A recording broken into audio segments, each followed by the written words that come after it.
into the ring.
Hello and welcome to EU Bootcamp Midweek Drills number 161.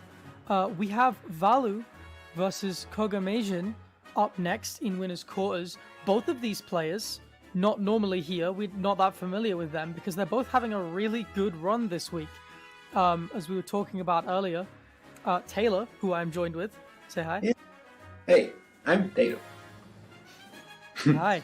And was bringing up that I think it's Kogamasian beat Delta NS, who actually had a very good upset against both Crab Moto and Stasayinski. Yeah, super the power of the Russian power ranking. So it's a huge upset against two members of a power ranking. Yeah, and Black Renown also went out to Valu, trying out the Game & Watch, because I think the Villager matchup when Game & Watch gets bounced is kind of rough, but it ended up not working out. And Black Renown also out really early. Just Valu just win against another power ranking member with Black Renown. He's in the top 10, I don't know, of the Norway power ranking. So yeah, two huge upsets. But if you remember, Valu is just the best Finnish hero, and Kogamejin it's Ike and Kazuya main from Germany. Interesting. So these are still very known and capable players, even if we don't normally see them around here, and they have made some big upsets to get here. And we have two strange mains. Hero, we only see the help hero in this tournament. And Kazuya, we see, I don't know if we see some strong Kazuya, but yeah, we have now one Kazuya in the winner quarters. So yeah, we start a match. Kazuya against Hero, Valu against Kogamejin. Okay. Immediately going for bounce. As you can see, there is Sable in the bottom right-hand corner. Sorry, and we are seeing some flags, but they're playing through it. You can call for a lag test at any time, and this is a LAN-only bracket, so we do try and keep lag spikes to a minimum. Good grab. Oh, no combo. Oh, good deciding. Psych up for Valu. He waits, he snooze. Grab and that's fair. No, don't just miss the Kazuya. Job by Kazuya, by Kogamejin. Yeah, the Rage Art is on deck now, so the comeback is on.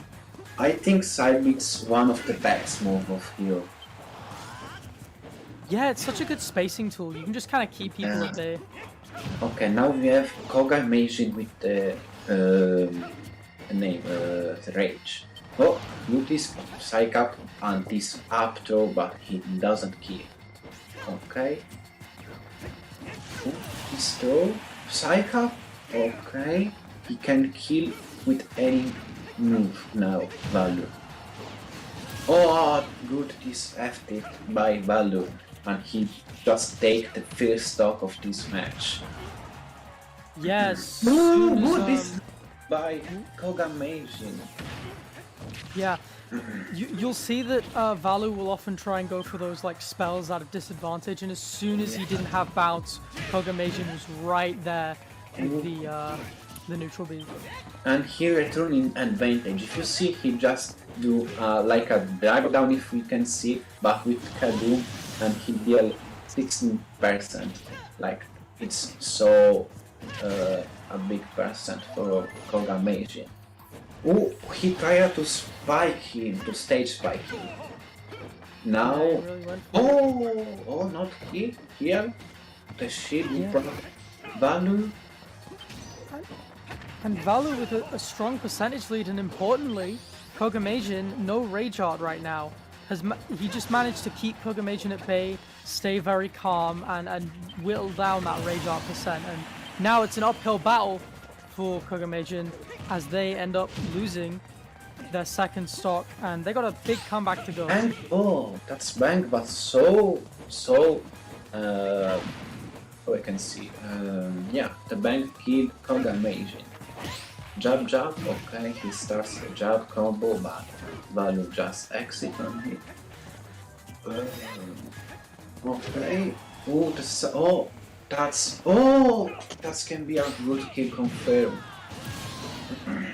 The E-Link by Valu, the dash attack, the snipe. He waits, good parry and good jab. that was just a good, not a good option by Kogameji. The Kaboom waits, the bank doesn't hit. Oh, Spike up. that's it. What? Yeah. Yeah, I wasn't really expecting that to kill, but Kogamasian just unable to really use Rage Art or really get in at all towards the end of that game. The main problem that he had is just like the side B and even neutral B. Just there's such good spacing tools and good ways of kind of controlling the ground. It's very hard for Kogamasian to get over it and get in, you know? And I think Kaboom is another good move of Hero, because if we see Kaboom, it's like a good option to cover some space on the stage. You have a huge hitbox, and I don't know all the frame of Kaboom, but I think it's like 20 or less. Yeah, for a projectile, it seems very quick, especially like just the amount of range, as you said. Not just of the hitbox, but of the windbox that kind of pulls you in. So you can't even really jump over it, especially if you're Kazuya and your full hop's so small and makes things really hard to react to in general anyway, because of the double of the jump squat. The double of the jump. It takes twice as long to jump basically if you're playing Kazuya. Alright, we can see that coming into play again. We're starting to see Kogamachin jump a little bit more though, and it's working out so far. 63. Okay, I wanna say the frame startup of Kaboom is 6. So yeah, it's like a so fast move of Hero, the Kaboom. That's as long as it takes Kazuya to jump. Yeah. That's kind of insane in itself, isn't it? Oh, that's bang. Oh, good. It's kill confirmed by Kogamage, the up tilt into up smash. I think I don't have Kazuya like DLC. I don't like it, so I don't know if it's via input or just a normal move. Alright.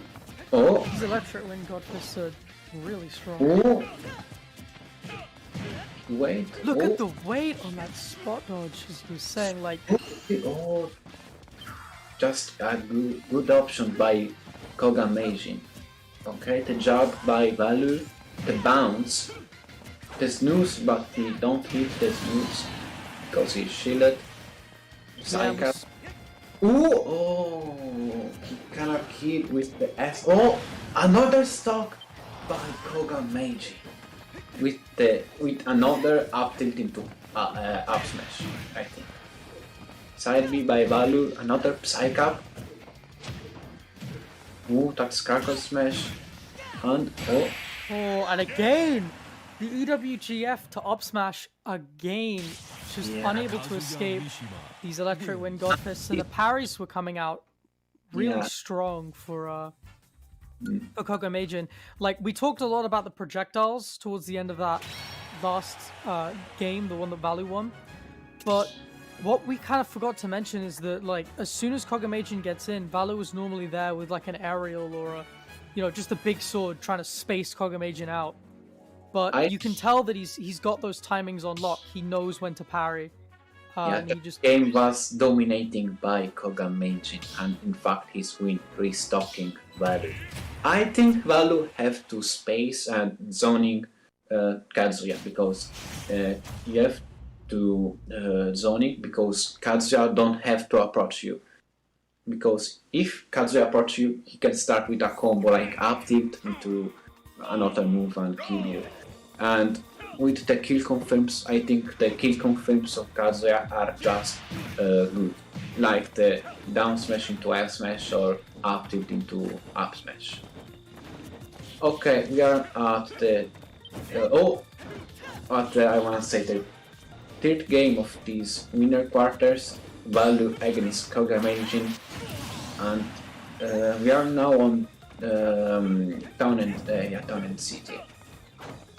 Okay, good. So that's set up. That's kill confirmed. The up special into up smash. I can say that was unexpected, because I never see a hero doing this kill confirmed, we can call it. I think. And no jump for Valu now, but Kogamajian was unable to punish. Look at the wait. Valu very willing to wait out the invincibility there. Just about living. Wait. You wanna do the jab? Snooze? I think Valu have to use less the snooze because he has to use the snooze in the moments when he know the snooze just hit the opponent. In fact, I think the snooze Valu used, all the snooze was shielded by Kogamajian. So I think Valu have to use. Okay. He don't kill with Bang and Kaboom. I think Valu have to use more good his snooze, if we can say like this. Okay, good, this hefty, and with the startup of the up special out of shield. I think up special out of shield, it's like a good move of hero, like the side B and the Kaboom. In fact, the up B is frame 4 of startup of the whoosh. So yeah, it's pretty fast out of shield.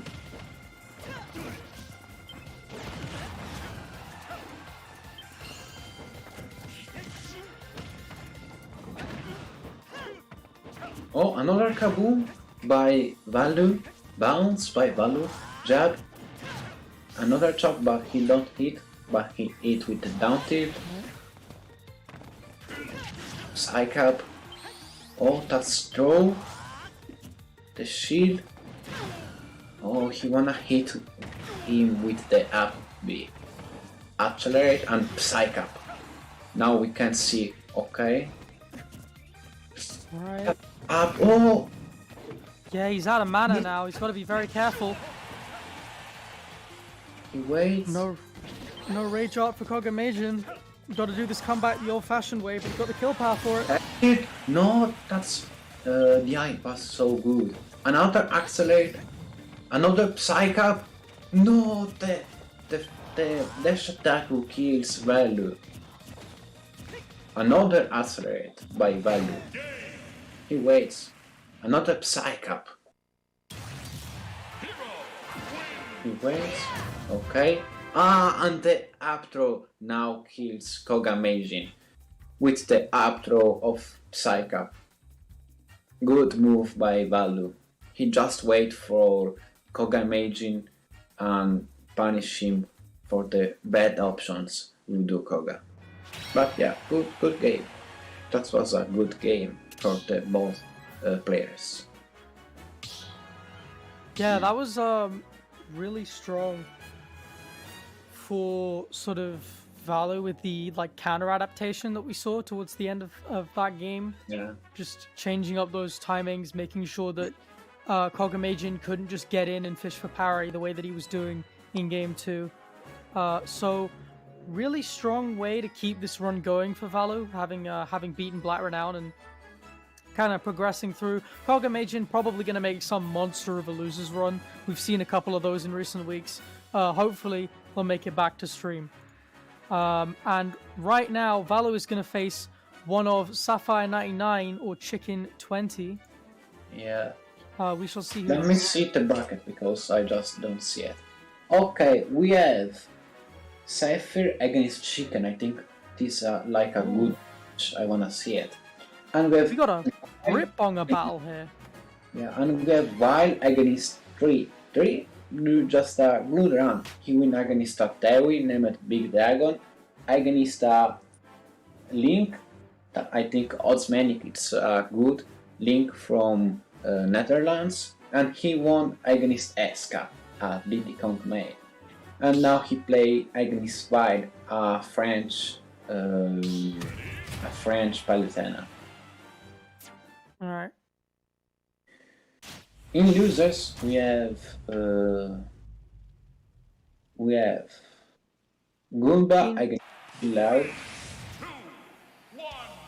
Bleach against Sotsmani, and Yeah, I'm surprised Strong Pig is out this early. That's interesting. Strong Pig, in case you didn't know, is a good British player from the UK, trying to get some practice in before Big Lab on Saturday. Make sure you tune in for that, by the way. Hopefully I'll get a comm slot, we'll see. And yeah, I'm surprised Strong Pig was out this soon. Let me just try and find who they lost to. Sapphire 99, interesting. Strong Pig might be the better heavy in the offline era, at least in terms of results, but Sapphire 99 is the better player in this format, in this bracket, at the very least. Yeah. I think Sapphire 99 is a good player, a good Ridley main. Yeah, definitely got some very consistent placings at EUBC, and because it was a sort of British on British fight, you know, it was decent in terms of delay. Much like this fight that we're seeing now, we've got smooth Sable connections across the board, and a decent start to both of them, very even so far. Yeah. Or we can see we have in losers round 2 we have Leaks Man against Sans. So without the Yoshi main against the Idisanor main, we have Fletch against Oddsmanic, Goomba against Chill Out, and Stasiansky against Skates, but the round just finished for Skates. I think all the Russians just lose. No? Yeah, all the Russians just lose. So yeah, Interesting. we can say all the players just do good upsets against the power ranking of against Russian players of the power ranking of X Euros. Yeah. Okay. Yeah, it's Chicken has kind of clawed this back to even. I don't know if you saw it, you might have missed it, but it was a really smart play to take Sapphire's first stock with the water gun. Sapphire not really expecting it, very used to having a recovery that you can't really challenge. And Chicken is just trying to duck in and out of this huge threat bubble that Sapphire is throwing out, getting the command grab as well. He's getting a little tense now. Sitting at 88, and on the ledge. Oh. That whiffed up tilt's kind of big. Chicken got a reversal off that up tilt as well. Oh, Sapphire abusing the invincible fingers on Ridley, knowing that whilst that neutral B probably will hit everybody else, Ridley is exempt. Ridley has the privilege. Very good knowledge. Sapphire does know how to ledge flank, but only really uses it as a mix-up.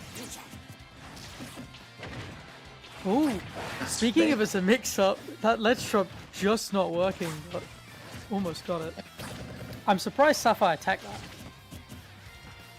Me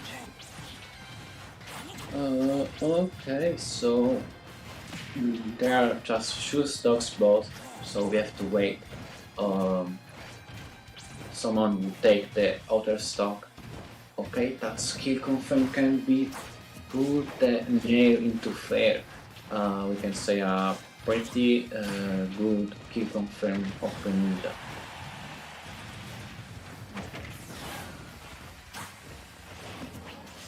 And we can see they just waiting for the kill, they just waiting for the good option, the good moment to do a certain move and kill each other. Oh, that's good! Yeah, tried the gimmick. Or we can see that was a good moment. Oh! No. 69, the funny number. And Sapphire snowballing right now. Got Chicken at 101%.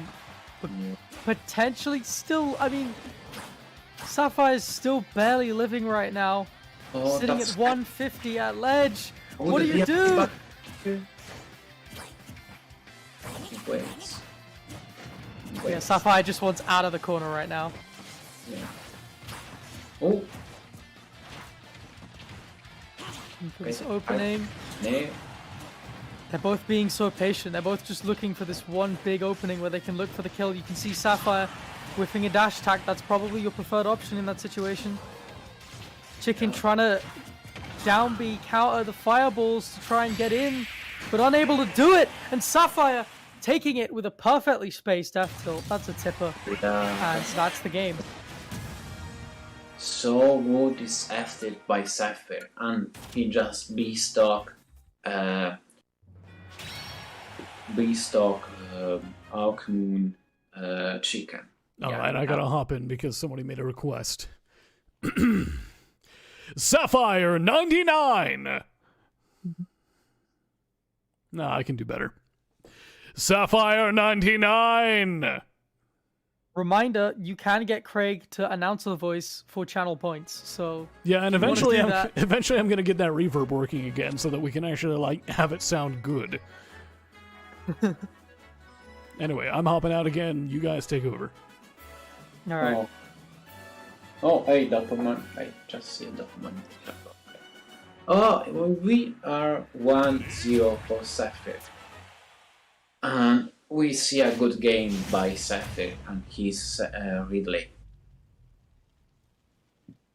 I think Sapphire is one of the best online relay in the United Kingdom. I don't know so with the United Kingdom scene, so I don't know if... In terms of online, I mean, we don't really have a lot of Ridleys, like, in general results, but in terms of net play, yeah, I don't think there's much of a contest. And Sapphire is actually seed number 1 for this bracket, just because of the regularity that Sapphire performs at these events. Even though there are people who I said, like Strong Pig, who probably have better results at offline events. Just the fact that Sapphire has, the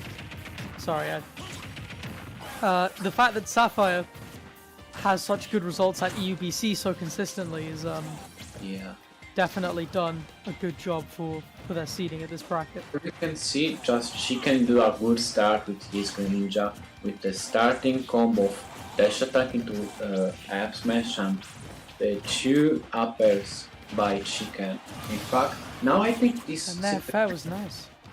And yeah, he now just spammed the Nether beat. I think the Nether... Oh, that snare into fair was so good. What I can say before, I think the nair into face like a good combo of Greninja. Ah yeah, good kill confirmed. Oh, that's We special. got some lag. We got a couple flags, a bit of stutter. This is the game we play. Oh. I heard, you didn't hear that, but I heard Craig smirk. Oh yeah, the You down- didn't hear anything. Did I not? I thought I could have sworn I did. Was your mic muted? You heard me shifting around trying to get Sable to report something because Sable is showing nothing. Oh, yeah, I can see. Sable's showing nothing. We don't know who this is. It's Nintendo. This is, yeah. It's Sable is Nintendo. indicating it's a absolutely Britain to nothing. Britain connection Yeah, as well. or you can see the Nintendo servers just... Like, it should just be routed from Britain straight to Britain, right? Like, this shouldn't even be... I mean, they're deciding to play it out. I have no clue what that is. That's just Nintendo. Or we can see the Nintendo servers just powered up by baked potatoes. Nintendo's... You know, raw potatoes are Free- typically better like- for that. Yeah, I was gonna say, like, Nintendo's net for Splatoon couldn't run Windows 95. I remember that being a thing. Like, Splatoon 2's I'm pretty sure that was a joke. network protocol had, like, a running thing for... Pretty sure that was just a joke. Windows 95. It looks like they're all good now, though. I'm gonna go ahead and keep adjusting Sable in the background, though. Yeah, goodbye. Yeah. And try not to press the remote desktop button, because that frog is terrifying me. Not the remote the freaking show desktop button. Speaking of being terrified, Sapphire was terrified of not getting back to ledge, but just about made it. I made that Got render the, myself. Don't act like you weren't trying to make that render as cursed as possible. You've admitted that to me. It is true. I tried to make it as cursed as possible. Anyway, back to the match. Alright, Sapphire looking for some kind of comeback on this second game. Chicken is trying to sort of retreat to the corner, force Sapphire to approach, but that didn't seem to work in the long run. When Sapphire got in, it was just a lot more rewarding. Really making the most of those jumps. And Kamal grab throws the punish, and Chicken still lives on the second stop. Just about. Spacing on these F tilts is very good, but we're starting to see that Chicken is shielding them a little bit more. The stock finally taken.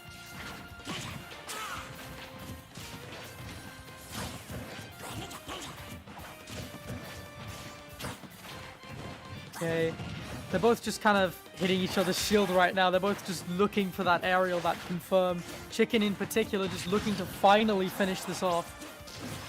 Sapphire living for so long, maybe not in terms of percents, but just in terms of time, has spent such a long period without really having a significant hit attributed to them.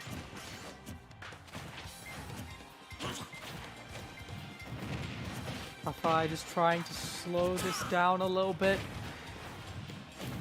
Get a stock as quickly as possible. Has Chicken in a ledge trap situation. Needs to look for this comeback soon. They're both just being very patient in neutral now. They're both very, very scared. Maybe for lag reasons more often than not, but we don't normally see a set between these two go, you know, to 2 minutes and 20 seconds left on the timer. But some of that's probably just the lag. And, ooh, not ending yet. But some of it's also just the fact that these two are very patient in neutral now. Ooh.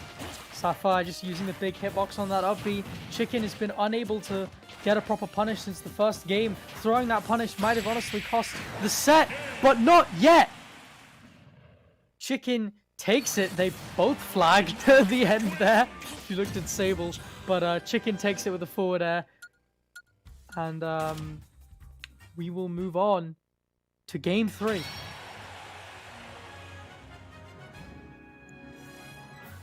Yeah, okay, and just add some Wi-Fi problems. This happens. Oh. All right. But you're back, and that's the most important thing as we head into game 3. Yeah, I see it. I see it. Do you think we're going to go back to PS2 again? I assume we will. It is PS2. I think it's a good stage for Greninja, yeah. Goes for the platforms. I think Greninja is just good with the platforms. Yeah, and I think Sapphire has shown they're perfectly happy going there. And I think that it is a good stage for them as well. Like, I think Ridley kind of benefits from having all of that space to kind of work around with. A lot of room to like kind of space your moves without having to retreat too much. And you've got like these big burst options as well that kind of work better in a very nice and long stage. But maybe you want to take advantage of them more in a shorter, in a smaller stage, potentially. If you're Sapphire, it does look like they are picking stages. They're not going to PS2, unless they are. But it looks like they aren't because they did go into the stage select screen. Yeah. I think they go on Battlefield. That's an interesting one. I can kind of see why. Yeah, there you go. I can kind of see why. I mean, the platforms, that's what I forgot about. Because the platforms in Battlefield are, like, much closer, and they're bigger as well, so it's a lot easier to kind of set them up. Yeah. So it's a lot easier to get those platform tech chase situations that Ridley is really good at, because Ridley can cover basically every option on the platform with the right move. Yeah. If you don't see, we just have Ridley against Greninja, but the soundtrack, Beautiful confirmed. Oh. Sorry to interrupt you, but did you see that drag down into the F smash? Yeah, into the down tilt and into this F smash. But yeah, that's near the blood zone and you just die. I think you can't do the I this combo. It is kill confirmed. And oh, good DI by Chicken. F smash. Yeah, just avoiding that raw F smash. You can see how these two like to take early stocks. It's very different. And Chicken, again, just weaving in and out, trying to get some kind of kill confirm. I mean, this could potentially be a big upset. Sapphire, again, is the first seed in this tournament. Yeah, Chicken. I know the seed of Chicken. I think it's like top 5, top 10. I will double check what Chicken's seed is right now. And Chicken is seeded. Give me a minute. Chicken is seeded 9th. Oh, Yeah. So Chicken is definitely going to look to try and get top 8 from here, just given that alone. Sapphire, of course, looking to win the whole thing, as per usual. And again, just making the most out of Ridley's invincible fingers at ledge. That super good ledge hang, just allowing Sapphire to take their time in the corner, but barely living right now.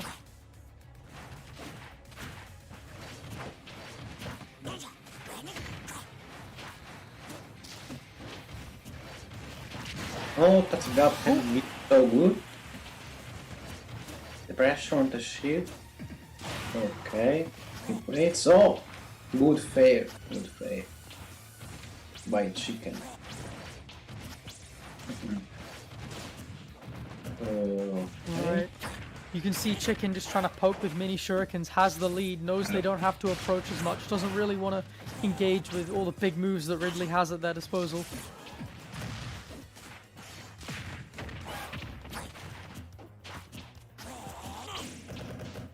The mini shurikens are just good move, I think. Yeah. Very good at just kind of controlling space. You can see Chicken is just kind of shuriken camping right now, trying to force Sapphire into a laggy burst option, but doesn't punish it. Yeah, good punish.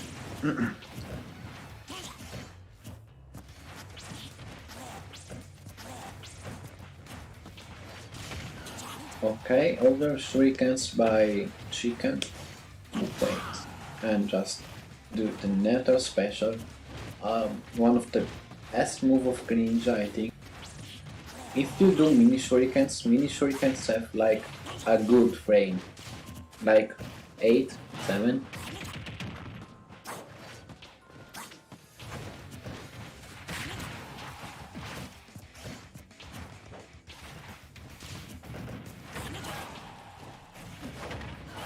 Okay, good nail. Wanna do the kill confirm, but Oh! That's it! The counter! yeah, counter of Chicken who spikes Zephyr, and Chicken now do a huge upset against Fierce of this bracket. And that was really interesting. You know, Chicken didn't really have an answer to that recovery for most of the set, but just figuring it out in the end. I didn't even realize that that would work, that you could do that. I mean, Ridley up B has so much priority, there's a lot of risk involved. Chicken, of course, having an extra stock, kind of calculating the odds, knowing that it was the best option to go for, and taking the set. And Sapphire forced to go on a killer losers run to try and make amends there. Okay. And we will head on to our next match. Wild against 3. Yeah. So Weil has gone on a couple of very good runs, particularly losers runs. Yeah, friend. Has earned themselves like a higher seed recently. Tree. Also. A good Captain Falcon main. Yeah, the matchup is Falcon versus Palutena. And I'm saying it's a bad matchup for Falcon. Like, I don't know if I can say it's like +1 for Palutena, but yeah, I think it's a good matchup for Palu. interesting. All right. Do you, can you elaborate on why you think that? I think because Falcon have to approach, but Palu can just he have like good moves like the neutral special, the side special, not the nair. The nair is like the best move of Palu, and Palu can just camp or have a good zoning, and Tree can approach because of what we can know, or we know. Captain Falcon is a good character, and I think the combo game of Falcon is like a good combo game. But if you can't approach, can't combo, I think it's for this Falcon can't approach against Palutena.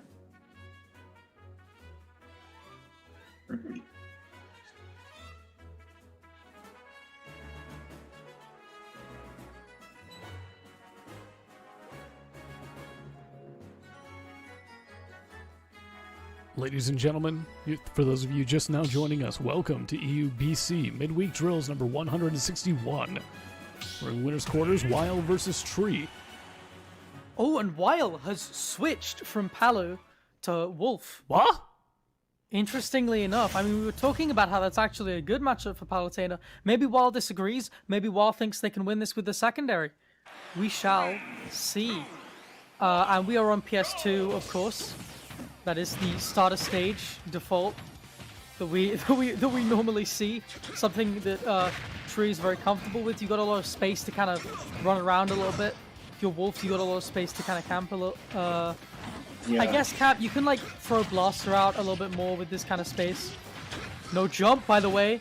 Tree breaks out. Oh, that's air dodge was safe 3 on the side B of Y. Okay, that's a good start for 3, and against Y just don't go with Palu, but he goes with Wolf. I don't know if this is a good matchup for Wolf or for Falcon. I think it's even. I don't know, or just a small good matchup for Wolf. What do you think about this matchup? I mean, so far, I think this matchup is fine. I think Falcon has the tools to get in. It seems a little bit in Wolf's favor, in part because I think he's just like the better character. But it's one of those matchups where I feel like both sides are very capable. You can probably get a lot of edge guards in this kind of matchup as well, although we haven't really seen too much of that yet. But I think the thing that Tree has is good burst options, which we just saw with that down B just then. But the thing that Weil has is just a safety that Falcon doesn't really have. And that's something that Tree is going to have to kind of struggle to deal with. Just the safety of a lot of Wolf's moves, especially if they're spaced well. You're right, yeah. Or we can see Tree just take the first stock of this match. That's side B, not here. Oh, that's tilt into jab. Was a good combo, we can say. Unfortunately, for that. Unfortunately, Tree can't reach the ledge with the up special. And I think one of the bad thing of Falcon is the recovery. So the up special, I think, it's so punishable of the stage. What do you think about the up special of Falcon? Yeah, it's very punishable. It's one of the most punishable there is. I mean, there's a little bit of risk in challenging it, and obviously they did buff the end lag a while ago so that you can't just like get hit by it on purpose and then edge guard your opponent.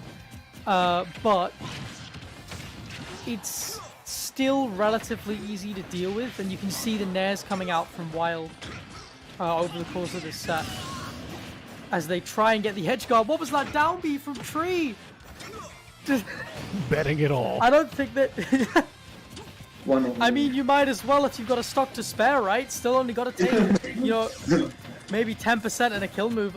Yeah, I just said, okay, yeah, full stop. I mean, yeah, it didn't matter in the end. I say, as Weil lives the kill spark. I could stand corrected, commentator's curse. Okay, now he waits 3. He waits for the kill of this game. Okay, he waits. I think... Oh, that's up special. Okay, it doesn't kill. Yeah, Tree was just kind of hoping for a shield break there, I think. We're seeing a lot of up Bs now. Oh, that's side. Oh, that's it. Yeah. He just, before this stock, he just trying to get the kill with up special. Yeah, and while it's going to be a little bit disappointed they didn't take advantage of all of those up Bs that the tree was doing to try and get some extra damage. But just kind of sort of panicking towards the end there. Tree ending up taking it. And we move on to game 2. I expect to see PS2 again. Nobody's changing stages yet. But it does look like they are doing bans, and they are changing stages. What stage do you think Wild would prefer over PS2 in this matchup?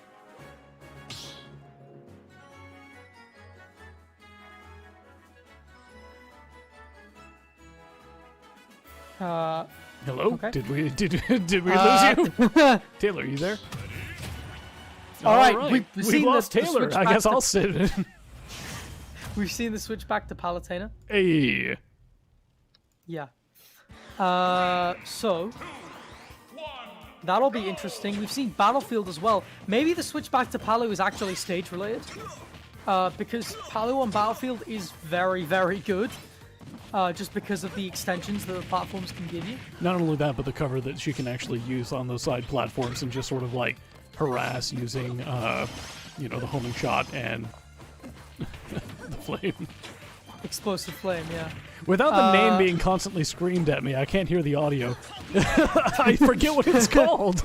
Okay, yeah, I'm here. Just grab out of the Hey.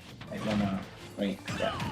Okay, we have Palutena and Captain Falcon. So, why change to Palutena? And that's down throw into smash. I think I say that's a good stuff, and not for Falcon. But 3 just played this good and start the match good, I think. Oh, that's a special. If he just grabbed the first stock of this second match. What do you think about it? About the matchup? Yeah, this matchup. Yeah, I mean, we were talking about how this might be a stage pick, if just because of how strong Palu is on Battlefield with the extensions and the teleport cancels and the zoning that you get from the platforms. I actually don't know the matchup. I mean, we were talking earlier about how it might be winning for Palu, but of course we saw Wolf in the first game, which implies that it might not be willing for Palu. But maybe Y was just trying to experiment with secondaries. We hadn't seen that so far in bracket. So I'd say this matchup's probably close to even, but I'd say it must be very good on this stage, and that's why we've kind of seen this counter pick. Good for Palu, I mean. We're seeing Tree trying to abuse the top platform. Battlefield is a good stage for Falcon as well. You get the same platform extensions. Yeah, I think Falcon is so good with the platform. For the playstyles 3, because 3 got bait, his bait and punish playstyle, I think with the platforms. Yeah. Alright. Oh yeah, that's Falcon punching now, but Nice. the best option of the game. It's I like love that tomahawk to up B that we just saw. fatality. Oh no way! He did! Yeah. What the fuck? Oh no jump! And the range just wasn't enough. God damn! The kid's gonna take it. Take this match. I don't have thought. That was dead even until that point. That's very disappointing if you're Wild. But it does mean that Wild is actually out. That was a strong performance from Tree. I was gonna say it means we got a game 3, but that's not true at all. Tree takes the victory. Our next match in winners quarters is Makima versus Despair. And these two haven't done too much in terms of upsets. This is a standard run for both of them. Actually, that's not true at all. Despair has beaten Prom. And Suplex is also alright. Suplex has gotten some big upsets. Prom has gone on a couple of very good losers runs. So that's interesting in itself. Black Steven Man also went out early. But at this point, I'm just kind of expecting Black Steven Man to go out early and then win 6 games in losers. That's just the kind of player that he is. And Black now just DQ the losers round 4. oh, really?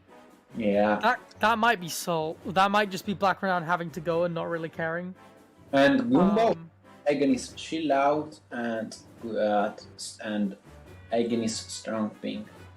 Pink. Yeah. Alright, yeah, so Makima versus Despair is going to be an interesting matchup. It's going to be Pithra versus Belmont or Terry. Interesting, okay. I probably Belmont's, but I assume if the matchup's bad, we might see the Terry. It's going to be France-Germany, so the connection will be alright. And yeah, it'll be interesting. Makima did beat Lactose, actually, so I am wrong. There is a bit of an upset, as per usual. We get a lot of upsets in these kind of brackets around about now. So strong showing from them, a little bit better than normal. Despair, of course, as we mentioned, being Prom and Suplex, which are, again, you know, decent wins. And we might see a new player in top 8. I think we will see a new player in top 8. I think we already have, in form of Chicken or Valu. Might be wrong about that, but we'll probably see one now. Yeah, because I haven't seen Makima or Despair in a while. It's Valu, I think, the new player of top 8, because Chicken was in a top 8, if I don't remember. Now I will see. Alright, yeah, I think Chicken... I definitely remember that name a little bit more. Probably more likely to have been in a top 8. Valu, of course. There was one week where Chicken just had an insane run. They made it into, like, loser semis or something like that, and we followed them for quite a while. Oh, I do remember that. Chicken did have an insane run, and Chicken earned a better seed for that as well, which is nice to see. He does one top 8 at the European Bootcamp 151. Oh, So, yeah. nice. Good for Chicken. Yeah, so Chicken, you know, top 8s aren't too unfamiliar. Valu, of course, not that well known around the sort of EUBC parts. Definitely proving themselves with the wins they've got so far and the placement. But of course, we are going to focus on Makima and Despair. This is going to be an interesting matchup, for sure. They are spending a while picking stages, so we probably won't see PS2, which will be fun. And I don't know, because if your two characters are the Belmonts and Terry, what stage are you going for? I guess you're going for Belmonts first, right? So you want something big. PS2 is very good for Belmonts. It's also good for Pithra. Do you want me to spoil it? It's PS2. Yeah, please spoil it, Craig. It's small battlefield. It's small, so I can see why Makima has gone for it, but the platforms actually make it pretty good for Despair. Yeah. Because something like Cross is just going to cover all that space that you're going to try and use to dash in, because you can't really jump over. Anyway, players are getting set for game 1. It's going to be Pithra versus Richter on small battlefield. Interesting, alright. It is going to be the Richter. I don't know if Terry was a mean pick or a Shoto-specific pick, or both. But I assume we're probably just going to see Belmonts from Despair from here on out. And yeah, you're obviously going to have problems with Mithra and Foresight, because against projectiles, that's just a free way to get in. But if you are Mithra, you're going to have to try and maneuver your way around Belmont F-Tilt, because Belmont's so good at mid-range, and that's kind of where Pithra would normally operate. But you can't really play that way against Belmont. You have to play at the long range, which you can't really do if you're Pyra or Mithra. or you get in super hard every time, which is kind of what Mithra has to do now, because you can't dash about in mid-range the way you'd otherwise like to, because Belmonts will just hit you. Then you've got F-tilt, you've got cross, you've got all these really strong mid-range options that you can use to condition people. Forward air too, obviously. We are still waiting on Despair, who has been hovering over the character select for quite some time. Yeah, I got no idea what's going on here. Yeah. Well, they've selected in Smash.gg, no? They've selected in Smash.gg, but they have not selected in-game. So I don't know if that's an in real life delay or if they're looking to go back on Smash.gg. He can't find his character. Doperman has already let them know to, hurry it up. We just to wait the character. Oh my goodness. Yeah. I will actually.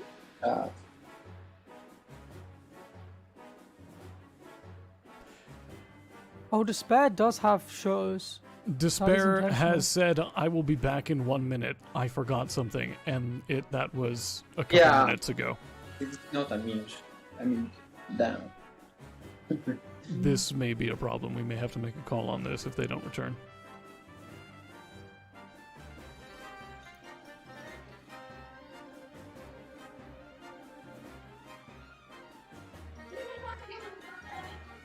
Damn Despair.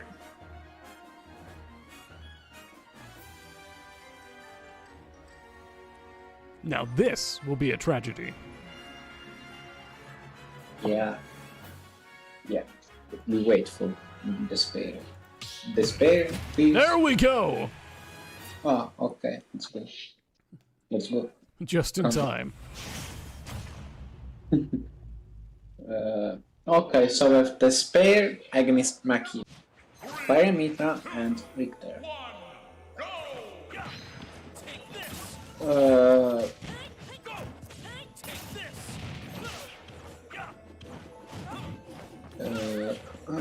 Shaki, for you, it's a good matchup for Para or it's a good matchup for Richter? I would assume that Pyro loses the matchup and Mithra wins, and that... Yeah, obviously. Mithra, I think, is one of the best characters of the game. Because, you just got that speed and the safety.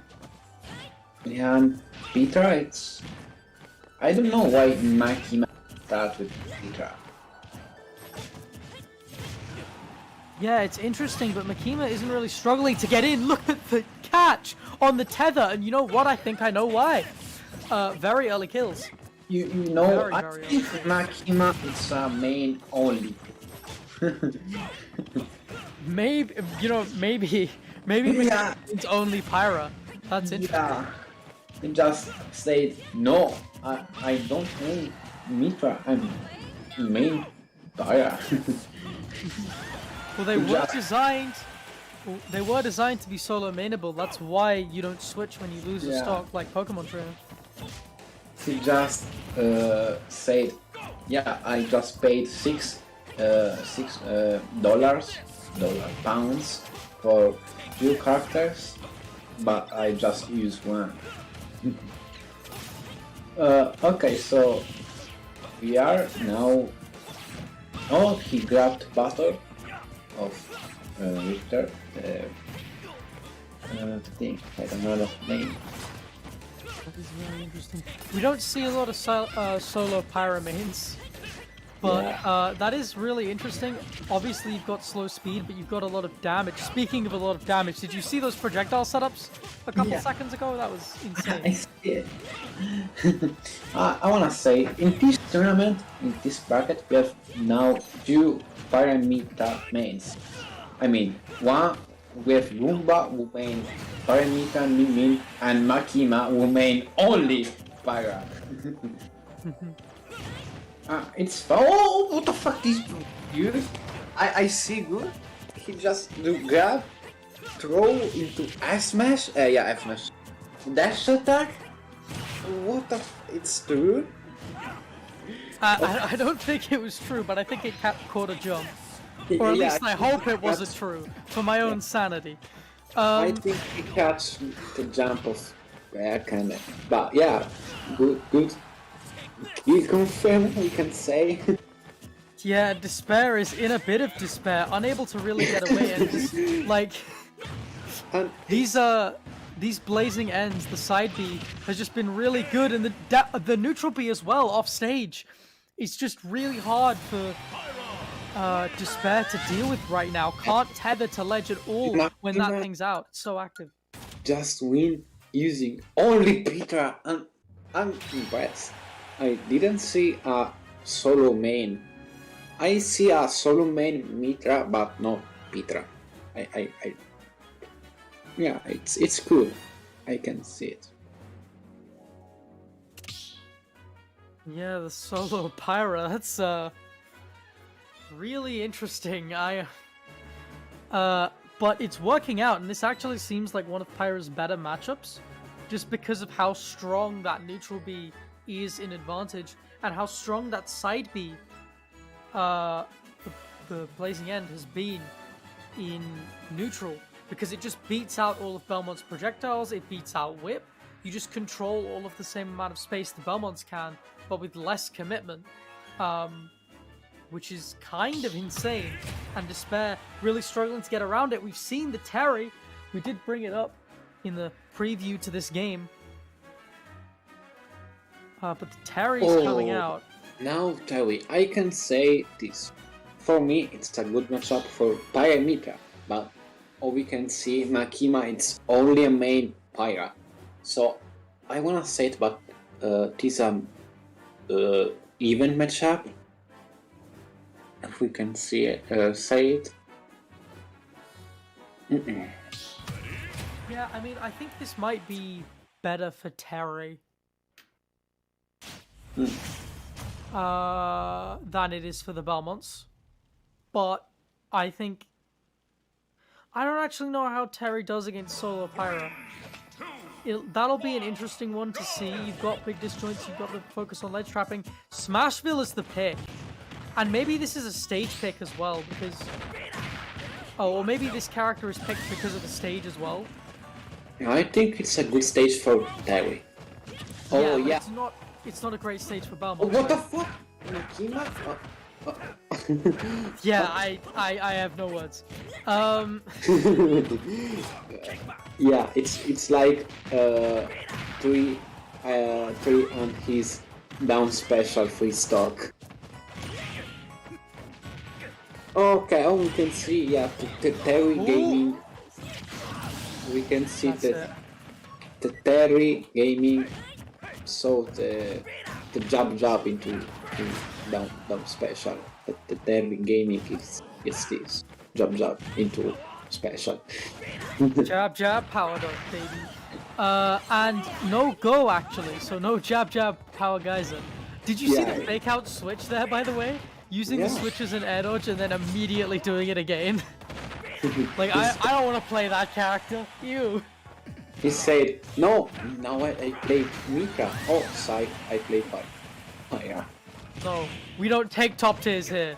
We just take gimmick mid tiers. Alright. It's like, we have the Pyra Mitra Sims and we have the Pyra Mitra Enjoyer, but the Enjoyer plays only one. And the Sim plays the Mitra and up special, but lose the Eye of Despair. I think it was so unfortunate the SD of Makima. It is, but Makima has basically made the game even up until this point, unable to find this kill, which is a surprise. Makima is so good. No! 65?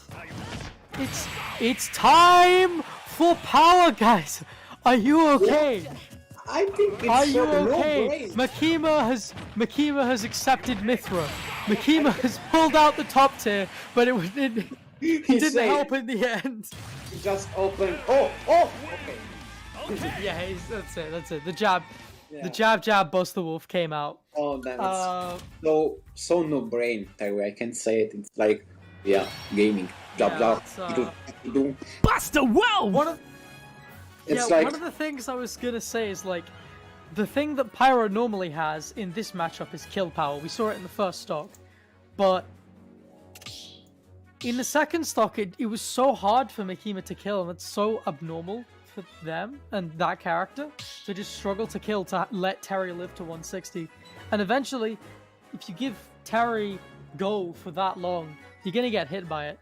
And but we got another announcer voice, Craig. You might want to come in. All right. I really need to fix that reverb.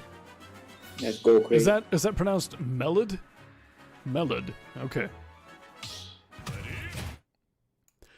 Melod. Yeah, but the number 23. Great. Put all your energy in that. All right. Okay. We have this matchup again. And Despair kind of coming in with a very good comeback in that first game. But Makima was right in the second game. But honestly, like, without that SD, it felt like Makima was on top for most of that game. So it'll be interesting to see what Despair can take from it, because even though it wasn't a loss, it's definitely a game that Makima has a lot to... Or, sorry, not Makima, Despair has a lot to learn from.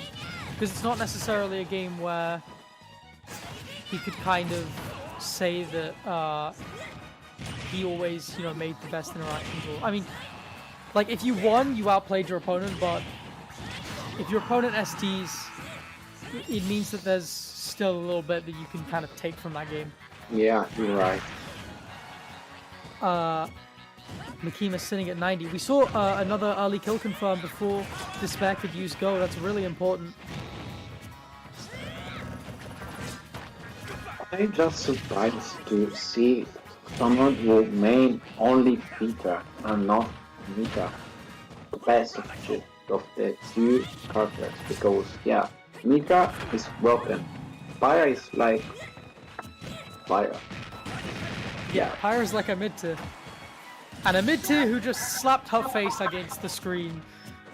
There goes the up B. I think that was command input as well. He just win the power of the fan service. Yeah, the jab rising tackle came out nice and strong, and Despair has trying to find their way back into it. Only really needs an opening, you know. Hey? Oh, but Fish is too hard for it, and the gimmick kills come out again, and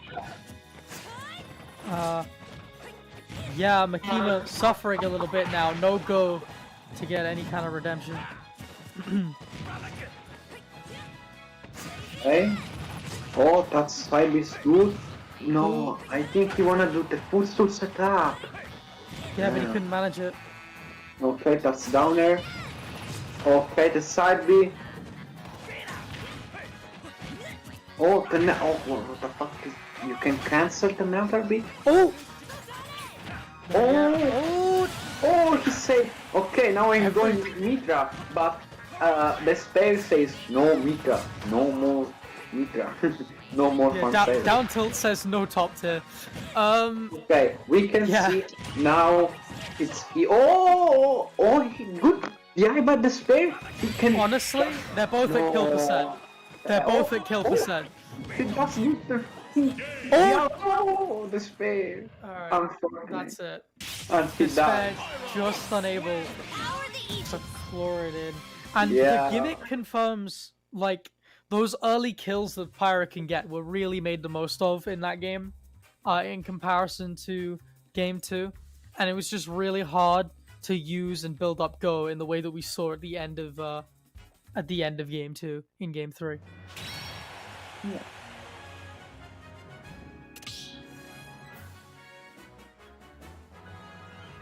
All right, everybody, we'll be starting with winner semis very shortly here. We'll be back in a minute.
Hello and welcome to winners semis of EU Bootcamp Midweek Drills number 161.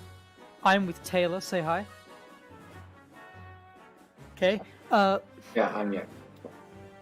Cool. And we are doing Chicken versus Valu. Valu, of course, new to EUBC with a very strong showing so far. Beat the likes of Black Renown. So a huge upset there. Value just do a boot. Yeah.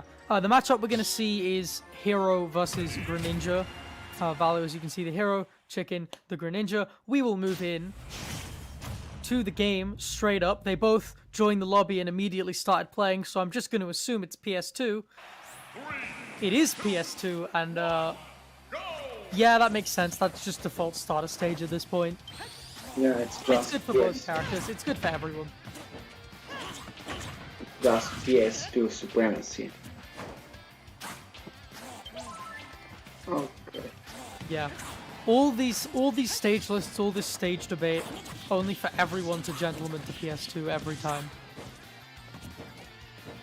Aging don't go on PS2. Okay. So, Value just do a good start. I think this matchup is like, I don't know, I just can't say anything about this matchup because Hero, it's like a slot machine. He can do 3 walk and killing 3 times you at 0%, or he can do Ox Pocus and just Kamikaze and die. So yeah, it's a range character, you can say it. But right now, Valu is mastering the odds. A pretty solid lead so far against Chicken. Just good use of like spacing and spells, and Chicken kind of struggling to get in and find any openings. Just the big sword and the huge range of those spells has kind of helped Valu out so far. Very good disadvantage as well, as you saw with the zoom. And the Accelerals have also been coming out. That's the second one so far. So hard to get any kind of grip on Hero, any kind of handle on his movement when he's got that kind of mobility.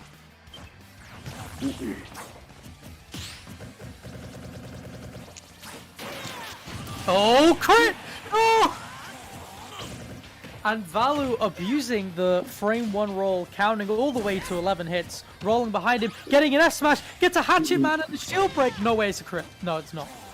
Yeah. Only 30%, only 30, only 30. Valu might be lucky, but he's not that lucky. Yeah. How I can say before, it's like a slot machine. You can kill with 3 walk or just dying with focus. No, but it's edge guard by Chicken.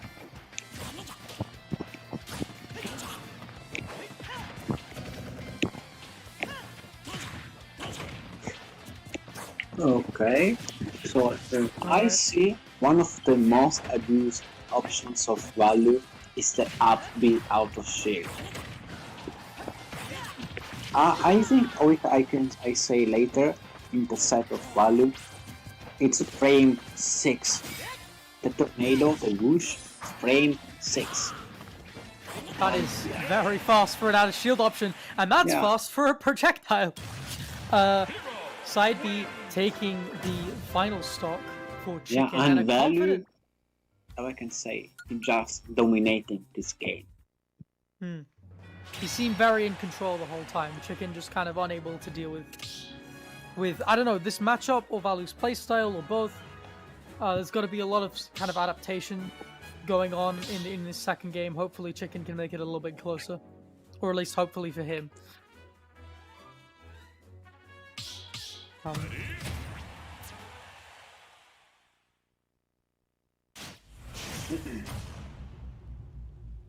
Okay, so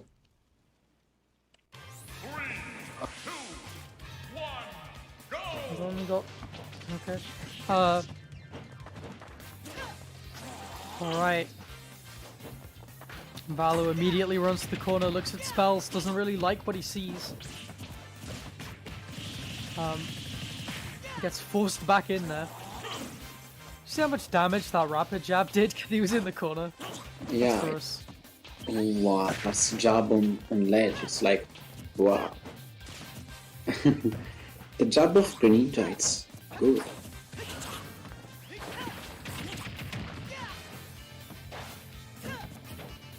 I like that attempt from Chicken to try and wait some kind of like drift to ledge or air dodge out. Not working out there though. Down air, forward air, is that a thing? I guess on no DI.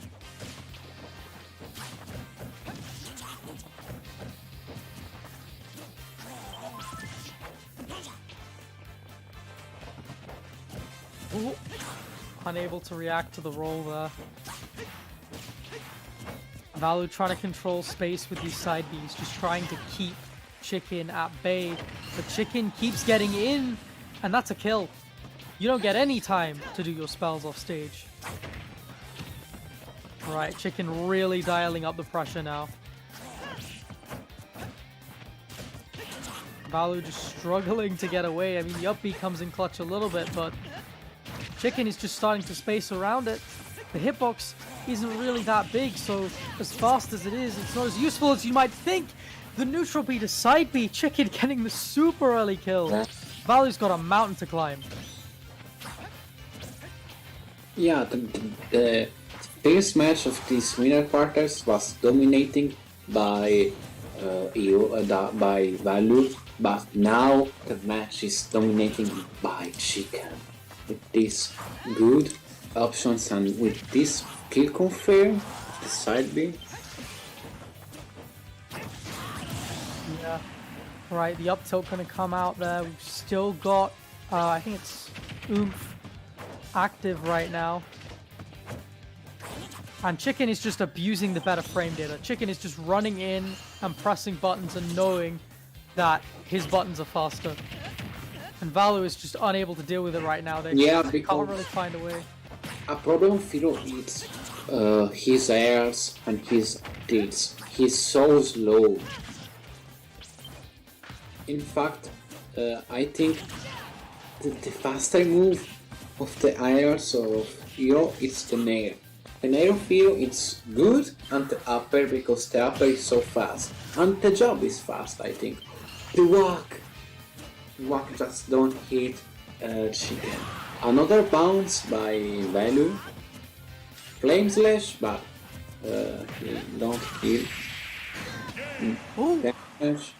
Good. That's it. The up smash. You know what? We went from 1-2 stock to another 2 stock in the other direction. I have no clue how this game 3 is going, but it'll sure be fun to watch. Yeah, I wanted to see now a 3 stock. I wanna see Valu twack 3 times Chicken. That can be like a eat smash clip, top 10 top luckiest moments of Smash Ultimate, 3-time walk back, I don't know, it's the pronounce of the spell.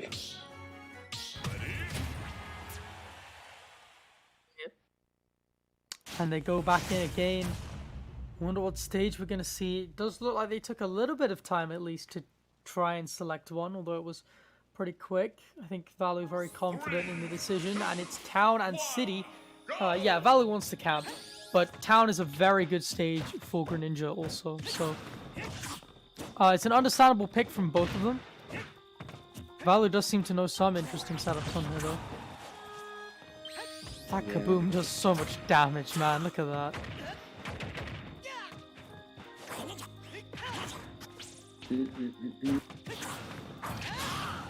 Oh, and again, these up B setups look really damn good. Yeah, I like the playstyle of Chicken. It's so good and his breakdown are so clear. Yeah, and he doesn't even need the drag downs half the time.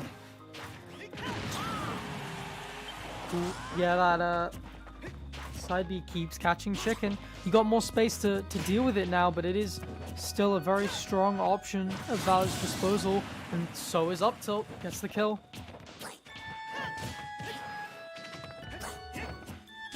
And we're starting to see a lot more of that up B now from Valu, and a lot more like holding shield. So it's a lot harder for Chicken to kind of do what they were doing earlier. Chicken was just expecting Valu to move, and Valu just said no, and Hatchet Man out of nowhere. The Chicken just caught it dead in the face. That was somewhat unexpected. Alright. Valu trying to use spells in the corner, but Chicken says no. And the Accelerator when you're invincible as well. Alright. No double jump, by the way, for Chicken. Valu just catching with the Kaboom instead, sitting at the other side of the stage and ledge trapping from there. No risks taken at all. 2-1 up in terms of stocks. Big lead going into this last game. Chicken not going to sit there and take it lying down. Not playing a character that sucks too hard at a deficit. Definitely playing a character that can take stocks very early.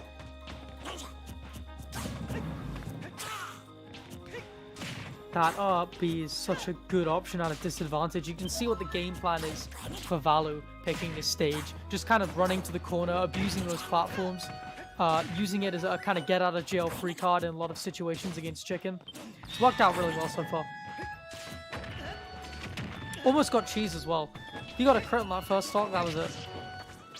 Alright. Bounce, psych up. Bounce, psych up to up smash? Was that a... What was the point of that? Alright. The bounce is going to come in handy though. It means Chicken can't use those shurikens to get in.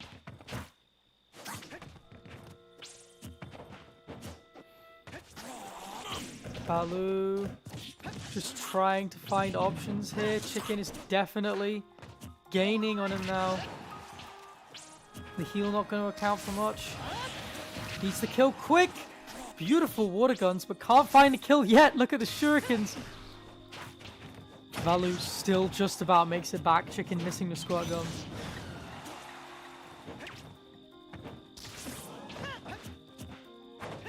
Valu's just clinging on to some kind of kill option. No mana left. Decent hit off stage would be it. Chicken just trying to force Valu around to the side of the stage, but can't manage it. We saw the up B, up smash attempt. We saw up B up tilt earlier on in the game. And again, we see that frame 6 add a shield option, using it to get the kill. Get off me, son. That is what Valu is saying. Beautiful stage pick. And I just don't think that that Chicken was ready for that. That was just superior stage knowledge all the way, and really, really well played. Yeah, that was Valu. That was a fantastic way to seal out that stock. Okay, so up next in winner semis, we have Tree versus Makima. I will be taking over for Taylor for the rest of the night. How's everyone doing today?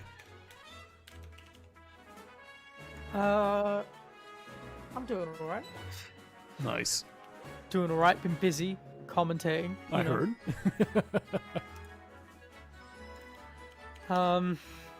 Tree says it offered to commentate, but they're in top 8.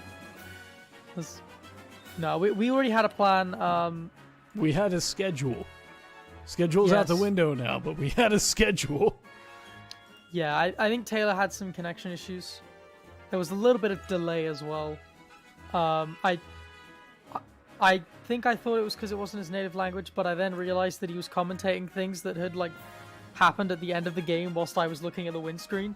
I was like, okay. Yeah, I think he dropped from Parsec and tried to commentate off of the Twitch stream, which is a 14-second delay.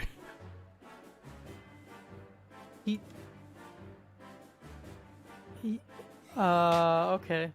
You could have just done a stream over Discord as well. And Yeah, that would've I been didn't less realize that bad. there was a problem until much later. Okay. Yeah. That actually explains a lot. All right. Anyway, moving on. Tree versus Makima.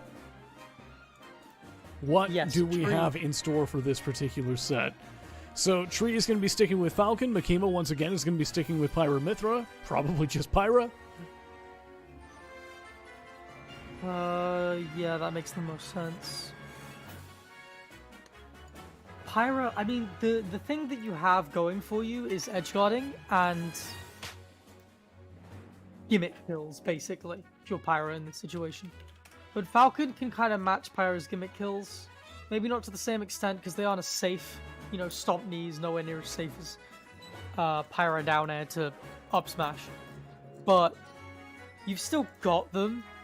More importantly, though, if you're Falcon, you've got a lot of combos that corner carry. You can edge guard Pythra, or Pyra specifically, especially, relatively easily, although we have seen switches to Mythra to try and recover. The thing that you have most of all, though, obviously, is speed. You're talking one of the worst initial dashes in the game versus Falcon. So this is going to be kind of Tree trying to run rings around the big sword that Makima puts out. As Makima takes on a playstyle that's a lot more similar to zoning than what we saw against, like, the Terry or against Belmonts. Because Terry, you can just kind of engage, but at the right range. And Belmonts, you can just kind of, like... You kind of have to, like, hard go in, but the reward's super high. Whereas against Falcon, Makima is probably going to have to do kind of a Terry playstyle, but maybe a little bit slower with a little less emphasis on approaching, just because of the speed of Tree. Meaning that it's super difficult to kind of... One of the things that I noticed, one of the things I noticed in the previous set that we saw with Makima was that Makima was landed very aggressively. And I feel like Falcon just has enough speed to deal with that. Yeah, more than enough. And if got, Makima like, plays anywhere close, well. yeah, if Makima plays anywhere near as aggressive as they did in the previous set, they're going to get punished super hard, super often. Yeah, Makima has to make sure that everything's done at the tip of your sword. Basically, they need to be very, very careful with their spacing, because yeah, these aggressive landings like that are just going to get, like, Tree's just going to dash in, get that grab, get a quick punish. And so far, that's what we've been seeing, is that Tree goes in aggressive, I'm sorry, Makima goes in aggressive, Tree just stands there and waits and counters. So Makima's going to have to use this for stock to sort of, like, learn how to fight this Falcon. Because it seems that we don't have the adjustment quite yet. Once again, the very quick punish. Yeah, it's not quite there yet, but it is improving. You know, it was 100 to 0 before, now it's 175 to 62. Stock's lost finally. But Tree has got to be careful, because you really don't want to deal with Pyro with Rage. Those kill confirms, which are already dumb, start getting even dumber. Makima is fishing for them, though. We can see a lot of down airs coming out, and they're just getting punished every time. Punish on shield with up B, or if it's misspaced, get a grab in. Ooh. Not gonna kill yet. Had to go for down air, up air. I don't know if you were trying to go for up smash there, or if Makima just bet on it not connecting. Back air comes out, though. These ledge traps are going to be very strong, though. That's kind of like when you have Falcon cornered and Tree can't really move anywhere, and you've got those big hitboxes. Like, that's when your ledge trapping kind of come into play, and that's where Makima's kind of at their strongest in this matchup, anyway. Very tricky recovery by Tree, though. Manages to slip by. Okay, bounces off the stage with the up B, and that will be it for Makima's second stock. Yeah, no tech. And gonna die for it. I love that weight, though, but Makima unable to do anything with it. There's the classic. If that killed, my eyebrows would have been very raised. That one, though, that one at least makes more sense.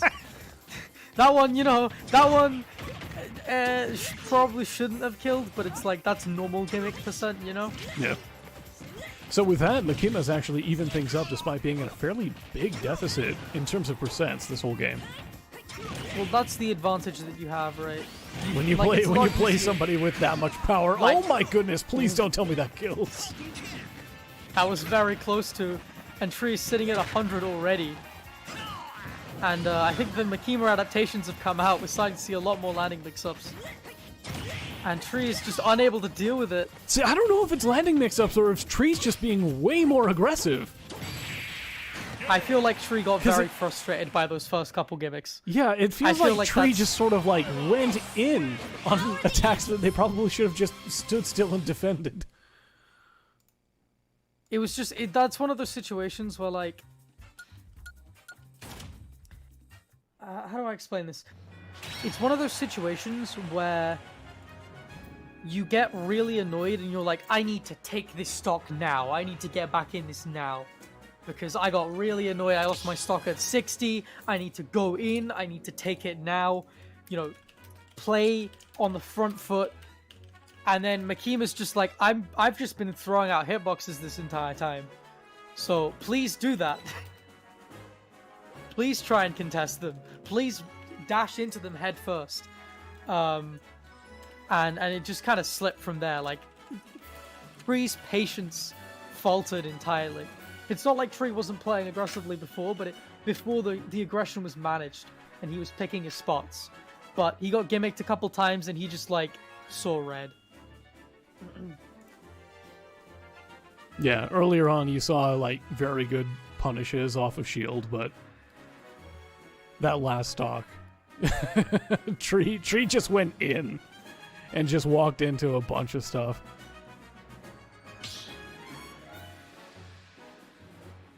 All right, here we go with game 2, though. Where are we going? Let me go ahead and check Smash GG. It looks like we're going to be going to Town and City. They're probably going to stick with the same characters.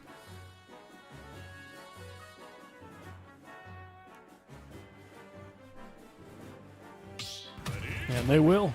Here we go.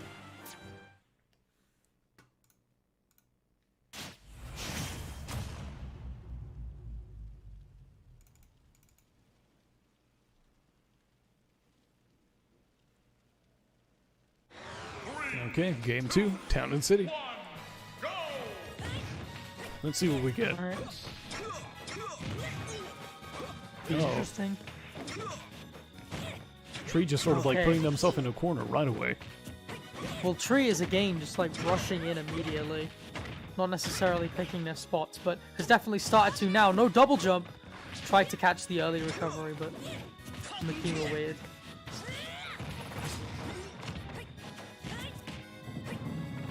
Oh, yeah, so Town is going to mean more gimmicks, but it's also going to give Tree more space to kind of run around him. Coming in with the aggressive down air. Nice little 1-2 combo into back air. Evens up the percents. Oh, Good catch off stage, but Nifter comes out. Makima- Oh! yeah, not getting it. Yeah, just a little bit too low. Okay, so with that, Tree is going to be taking the lead, sitting 3 stocks to 2. And that was short-lived. Yeah, that was somewhat unexpected, no? Pyra got kind of big attacks. Yeah. Yeah. But we are looking at a pretty even game. No double jump. Goodness. Huge combo off of that Raptor boost, taking Makima all the way to 72%. I don't know if that was mixed execution or like good DI. Could have been both. But Tree probably should have been more aware of like the fact that he took Makima's jump, because then you could just wait for an air dodge because you know Makima's not going to swing. Because it's like a terrible thing to do in that position. Great call on the air dodge. Makima getting a little bit more damage in. Yeah, we're back to even. Tree just looking for this kill though. Makima living to 120. Yeah, Makima These with like that wave neutral. bounces. Yeah, that neutral B off stage. I was wondering if that was just sort of like to delay return to stage or just sort of punish Tree if Tree decided to go too aggressive.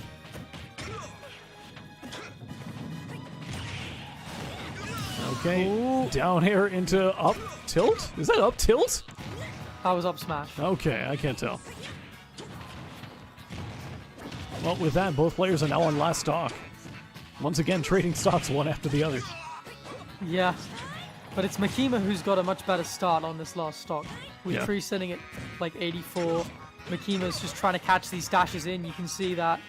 But Tree quickly goes in for like falling aerials. Smart little adaptation. Unable to really find too much off it though. Ooh. Misses Yeah, the Raptor trying boost. Mild punish with that grab. I like the way Tree's using the M ability on RB to mix up that recovery. It's getting harder for Makima to edge guard. Even when they do overextend. Is that it? No, the DI. Okay. Great DI. Down big. What is happening? There's No, the rapid jabs. That's a lot of aerials. I'm seeing a lot of big sword. Why you rapid jabs? Oh, no it, punish. yeah. Tilts in the wrong direction. And that's up tilt. Yep. Okay, so Makima's going to be taking that 2-0. Yeah, F tilt in the wrong direction. I'm not sure what they were going for. I don't know, man. But I guess maybe they thought, I think it was behind them. Oh, sorry, in front of them. And they just didn't see the cross up. Yeah, just strong from Makima towards the end. A little bit spaghetti, but like the spacing was good enough that it was frustratingly difficult for Tree to punish. It really feels like Tree had the matchup sort of like locked down at the very beginning. Like the very first game. But then something changed. Something changed. Either there was an adaptation for Makima, or just Tree got way over aggressive and started getting hit. It was a bit of both. I think it was a bit of both. We saw more like down tilts, especially towards the end, because the thing that you're looking for against aggressive players is initial dash. And we saw a lot of down tilts to try and call that out. It was getting kind of difficult for Tree to deal with. But mostly, it was honestly just Tree getting really, really frustrated. All right. And just unable to, like, break down this wall. Just not happy dealing with the gimmicks either. Yeah, understandable. So our next match is going to be Winners Finals. This will be our first best of 5 of the night. It will be between Valu and Makima. So this should be interesting. We get the hero versus the Pyra. Whose gimmicks are better?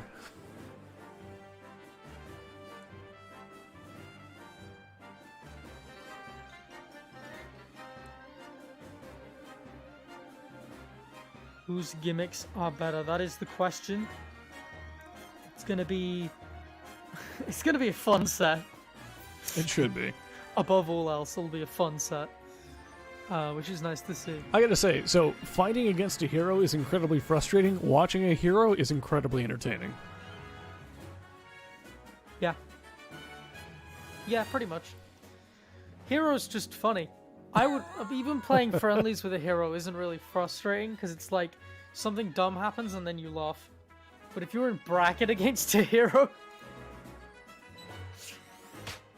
you're like... you're playing a money match and you get thwacked. It's just like, oh, okay.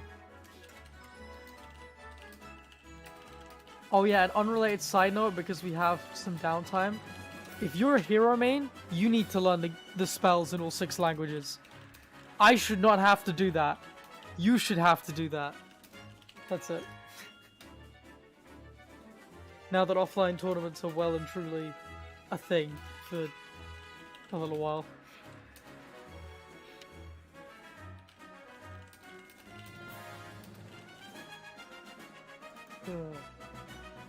Alright.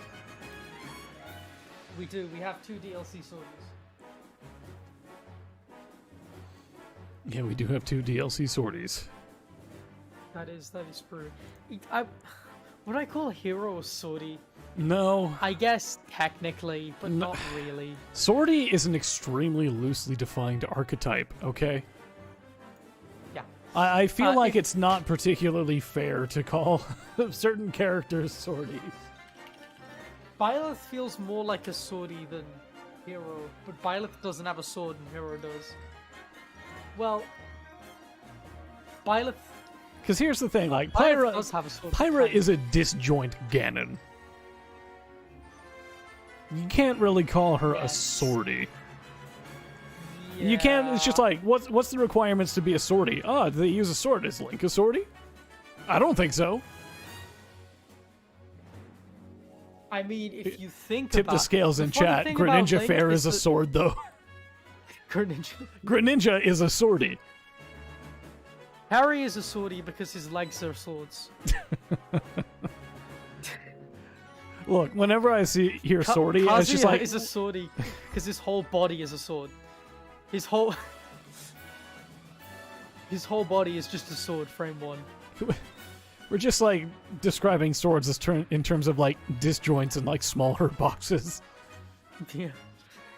Pit does actually use swords. That's Pit does true. actually use swords, but would you call him a swordy? He's definitely more of a swordy than the other characters we've brought up. But like, swordy just means, in my opinion, swordy means like, sword is the majority of your character, and it's spacing is kind of what your character is See, personally, I built don't around. really maybe agree not with that spacing, because I consider it sort of a very specific archetype, like the Spaceys. Yeah. Where it's just like Yeah. their moves have very similar functions, no matter what. It's just Croy and Marcina, basically. And maybe Yeah, Cloud. I agree. Maybe not with Cloud, but the other ones, yes. Anyway, Oh, okay. Game 1 in Winners Finals, Valu versus Makima. Let's see what we get.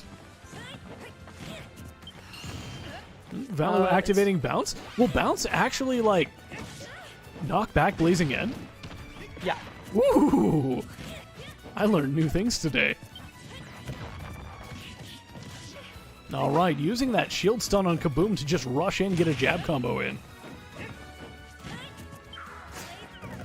Oh, hit with the snooze. Alright. No crit, but No crit, still but right still back in pretty this big. now. Yeah, interesting that the up B didn't 2-frame. I don't know if that wasn't spaced right or if that just doesn't work on some recovers. I got no idea, man.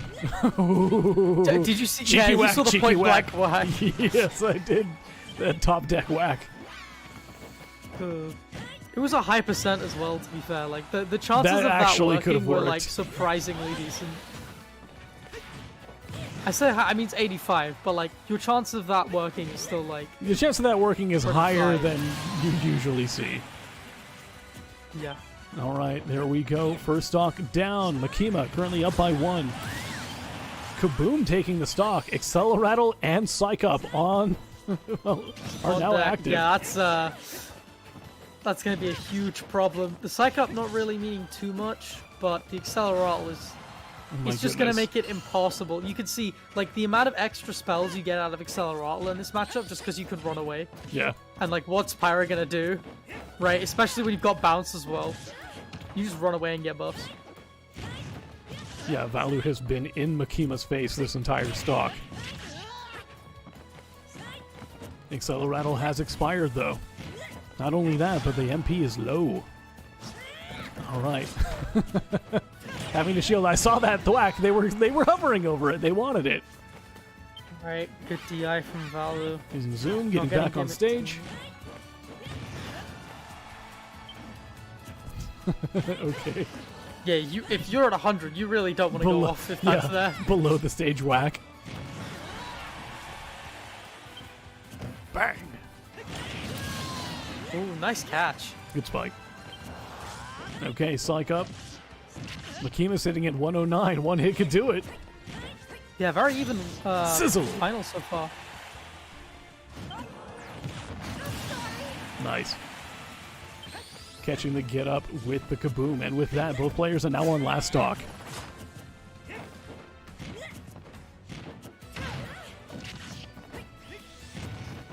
Ooh, Trying to go for the fully charged side B. Alright. Alright, jumps over Blazing End. Gets a couple of good hits in. ooh. Ooh, nice delay on that last hit. Catches the shield drop. Double jump. He's lost, but Boom is out once I'll- again. Switching to Mithra and rolling across the stage. Does Mithra have like a longer roll or something? Mithra has foresight on the roll, so it better bats within. Oh, interesting. Yeah. I mean, that's probably not why I think just Valu wanted to get across the stage as safely as possible so that they could switch back to Pyro. That's, that's possible. Acceleratle is out. Both players over 100%, and the back air, is that going to take it? Not quite. Sizzle will, though. That's Good snipe. Yeah, nice catch. Okay, so with that, Valu will be taking game number 1 in Grands. I'm sorry, not Grands, winners. We're not at Grands yet. Almost let that slip, to be fair. Like, didn't really realize the double jump was gone. And, like, the Falcon Edge is coming out if the double jump is gone. Even for Valu, who is a solo Pyro main. Not Valu, Makima. Who is a solo Pyro main. Just because it's just the only way you can get back at that point. And yeah, it's not hard to just like not miss, basically. If you're Valu, you just have to be prepared for that. Know that the double jump's gone and know what's coming, because with your M ability, you're not making it back any other way. You're playing Pyro. And we know that Makima plays Pyro and Photon Edge. Yeah, Photon Edge to get that horizontal recovery when they can. Yeah. All right, it looks like we're going to go... It looks like we're going to be going back to small battlefield. My mouth is moving faster than my brain is capable of keeping up today.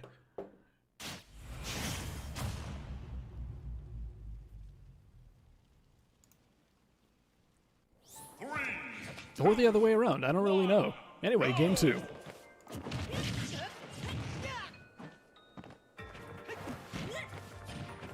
Okay, Valu on the ledge.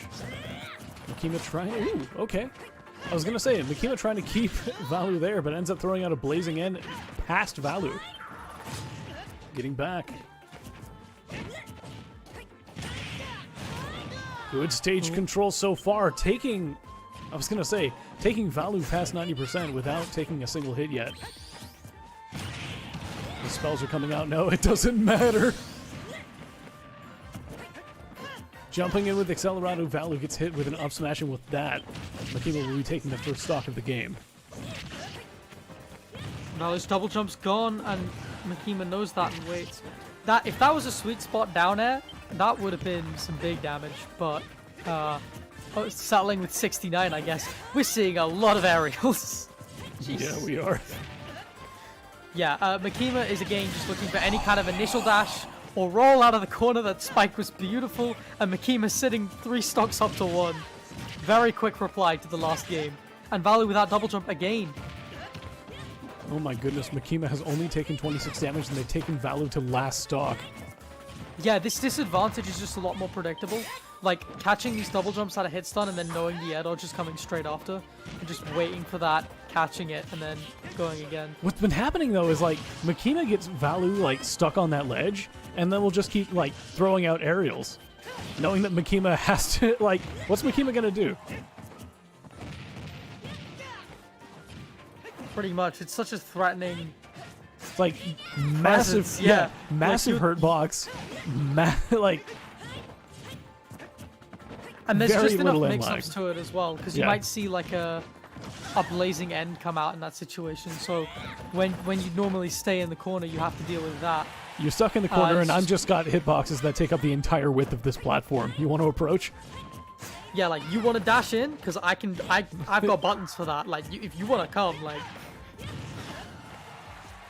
Oh my goodness, could this be a 3-stock? Zoom to get back on stage, recovering to the other side, immediately throwing out another spell. The mana is low. still living just about, looking for the 3-stock. Trying to bait out some options. Again manages to bait out the air dodge, but couldn't get the punish and dies for it. Valu sitting with 5 mana.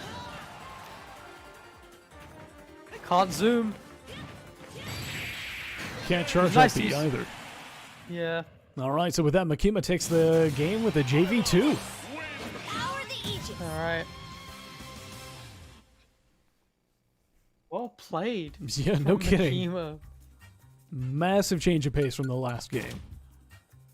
Alright, both players are sitting 1-1.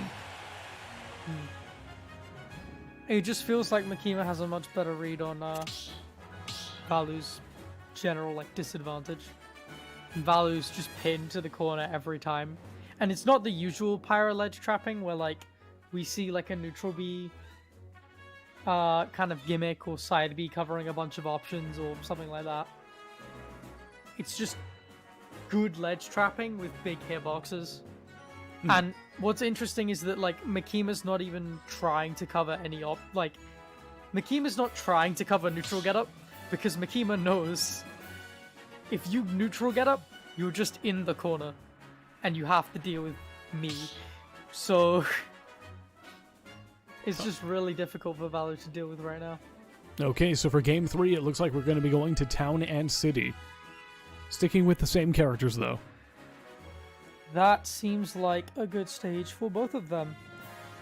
But I don't know if Makima saw the last game. Because I think that up B out of shield could be pretty useful. The problem with that, though, is that against Greninja, that makes more sense. Because it's very hard for Greninja to space around that hitbox.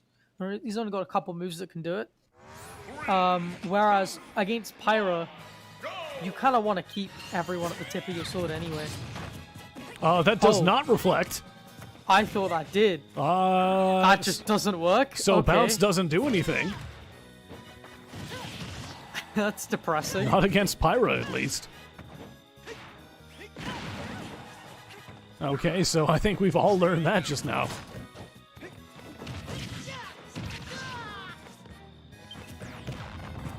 Valu off to a pretty decent start. Has spent a lot of mana, though. It goes for a heal point blank. I was going to say, Makima. like, he tries to get away with what now? They took all of the health that they healed and more from that punish. Alright, percents are pretty even at this point. Makima looking very much in control of stage. Zoom might have something to say about that, though.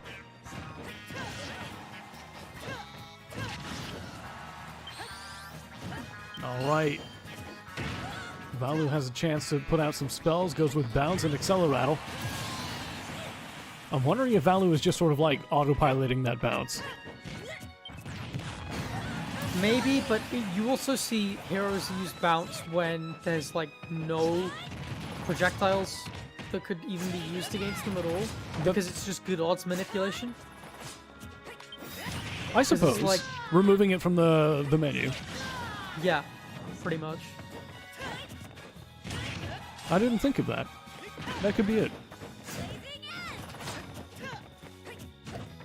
Alright, both players are currently on 2 stocks. Valu currently sitting over 100% though. I'm a little bit surprised we're not seeing a little bit more aggression from Valu after, like, shielding these blazing ends. I feel like Valu is just taking their time a little bit now. You can see that kind of coming into play. Definitely got more of a grip on this kind of game. Knowing that, like, you can't really play, like, the sword game with Pyra because sword's longer and more rewarding. So just trying to use spells to keep Makima at bay a little bit. Alright, Working out so far. Valu tries to jump over Makima and gets punished for that with an up smash. Loses their stock. Valu now on final stock. Taking a lot of damage trying to get back to stage. Yeah, almost the full stock Makima. Full stock lead. The back air not taking it just yet. This DI from Valu has been excellent. Alright, Kaboom active, and then with that, Makima's going to be down to final stock. Both players final stock. Valu sitting at 109, though.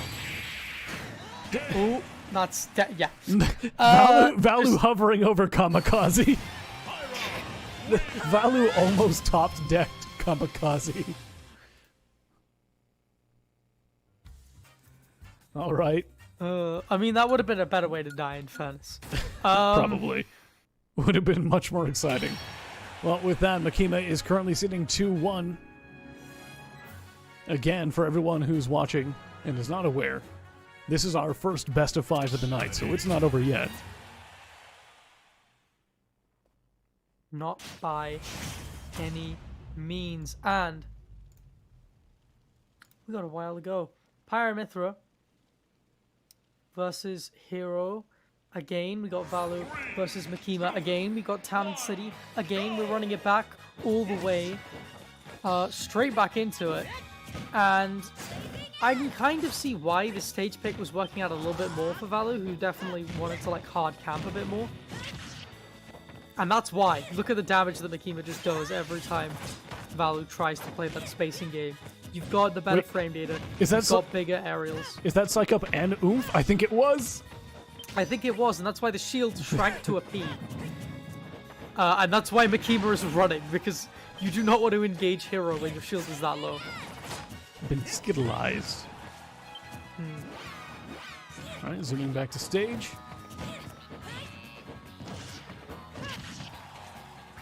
Nice little 1-2 combo in the air. Tries to catch the ledge with Kaboom. But Makima rolling in, not getting hit by it.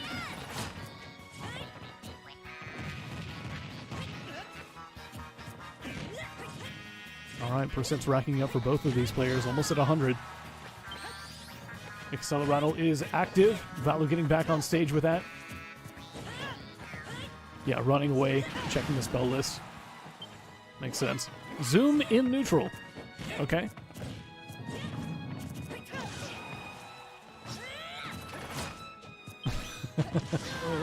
Valu saw that thwack and sort of debated it. Just kind of, should I not? Yeah.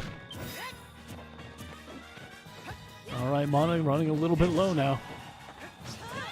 Both just trying to look for a kill. Mana at about half. Should be enough to buy most things, to be fair. Yeah. Oh, nice. Confirm. Yep. Acceleratle confirms are annoying as hell to practice, so I like seeing them. Because unless you've got training mode mod, you have to just like randomly get Acceleratle and then... Yeah. Okay, so with that, both players are currently now on their second stock. Low percents.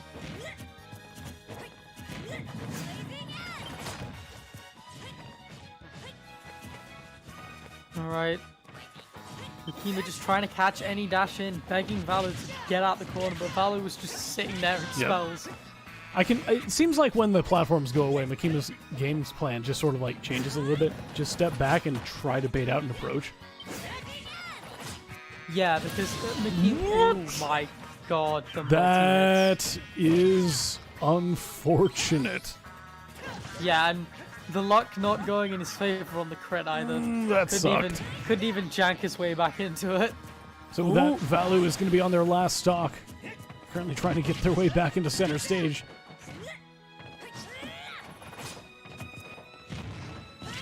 Oh. Yeah, the last stock of the set. Potentially for Valu. Alright, Accelerato's out. No We combo. can get some gimmicks here. Valu's definitely still in this. Look at that recovery. Makima just not expecting it at all. The Kaboom comes out. Not enough to kill. And with that, mana is very low. Gets a heal in, though. Okay. Yeah, just trying to make sure that he's as survivable as possible. Gonna need it after that SD. Yeah. Alright, we're probably looking for the zoom there. Makima once again just... Yep. Yeah. Makima just kind of fishing out of up B up tilt kill percent as well. I do like the very, like... Oh, how do I put it? Tactical aggression, I guess. I don't know how else to say it. They were sort of baiting at an approach, and as soon as that, as soon as the menu came up, Makima just went in. They were waiting for the menu. They weren't actually trying to bait an approach. They were just baiting out the menu. I'm baiting out the dash grab as well with the down air. That's one of those things where, like, Makima has been kind of conditioning to beat dash basically this entire run. And so whenever their opponents get frustrated and they do actually make that initial dash in, it's just so difficult because Pyra's moves will cover a lot of that airspace, but we saw with like the down tilts and with a lot of those short up aerials, Makima is trying to condition against the kind of like dash grab that we see there, or he's trying to be like throwing out a lot of moves to be able to punch that kind of move. Something committal like that, that's a grounded option. Kind of what Makima's fishing for there. We move on to losers finals. Or losers semis, sorry. We do, but we have to wait a little bit. So it's going to be Weil versus the winner of match DM, and I'll get you who that is in a moment.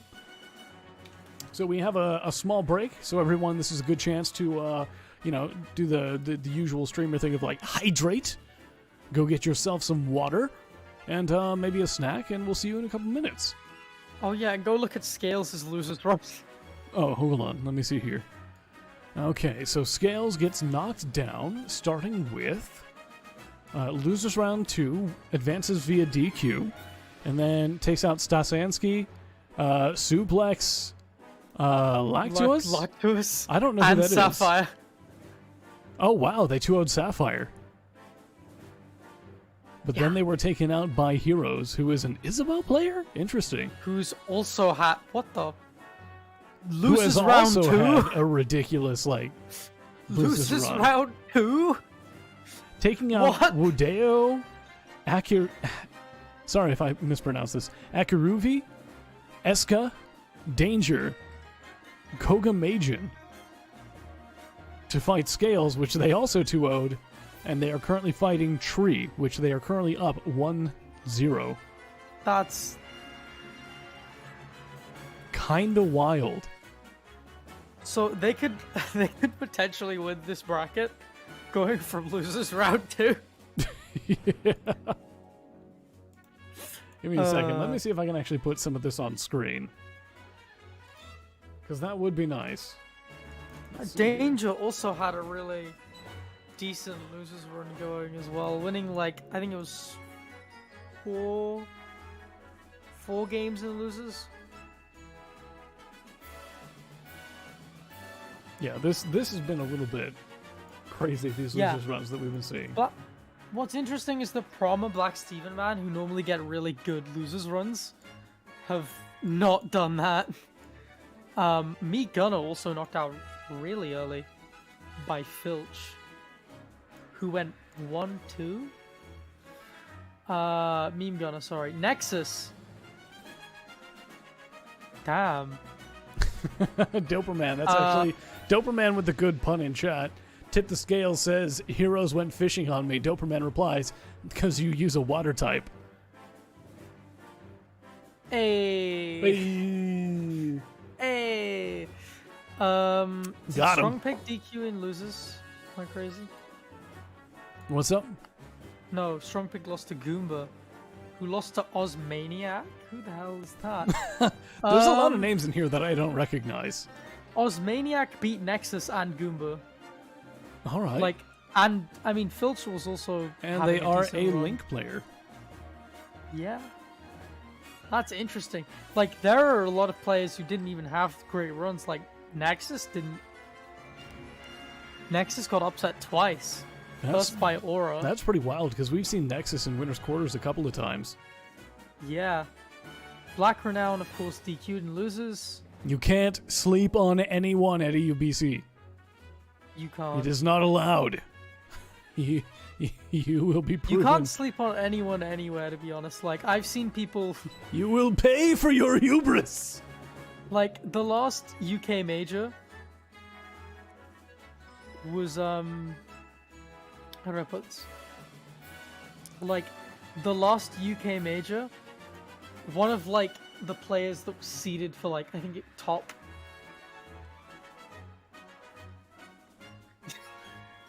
You there? Not knocked out, but, knocked into losers. Am I there? Yeah. Oh. Was I bugging out? A little bit. You're back. Okay. Alright.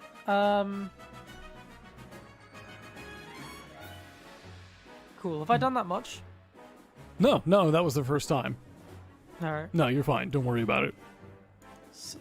I This is actually, Discord. I'm very interested to see an Isabel in loser semis versus Weil, because Isabel versus Palutena is just, I don't think about that matchup. Unless you're an Isabel main, you probably never do. That's gonna be one of the advantages, but Heroes might not make it. Tree has taken a game. That's true. We still might see the Falcon Palutena match. In fact, wouldn't that be... Hold on. The screen That's is a going to be... rematch, I believe. Yeah, I was about to say that's a rematch. Let me just scroll up real quick. I know that it's going to mess up the overlay a little bit, but I gotta see. That is a rematch, correct? Yeah, Tree versus Wild. That Yeah. was one of the matches in Winner's Quarters. And Tree took that 2-0. With Wild trying out the Wolf. And since then, Weil has beaten Sansi, Despair, and Chicken. Who we haven't seen Sansi on stream. Sansi had a decent losers run. Beat Black Steven Man. Got a bit lucky with the DQ on Black Renown. Two Beat players Fablo? we usually see in, like, semis, at least. Yeah. Beat Fablo, who was having a decent run as well. Fablo beat who? Prom and Delta? Yeah, that first match with I- Prom went on a while. Really? I can imagine. Yeah, we've had some interesting, like, games, to be fair. Seeing the likes of Meme Gunner, Nexus, Black Steven Man, and Prom go out as early as they have. Yeah. No sleeping allowed. Even Goomba as well. Goomba going out to Oz Maniac. And Goomba went out like round 1 as well. Who'd Goomba lose to? Goomba lost to Pink Guy. I don't know. Pink Guy lost to Weil and then got knocked out by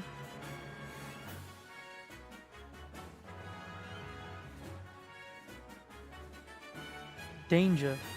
Goomba is Pink Guy's only victory in this bracket. Which is interesting because of how Goomba normally places. Yeah, no sleeping allowed. No sleeping allowed. So,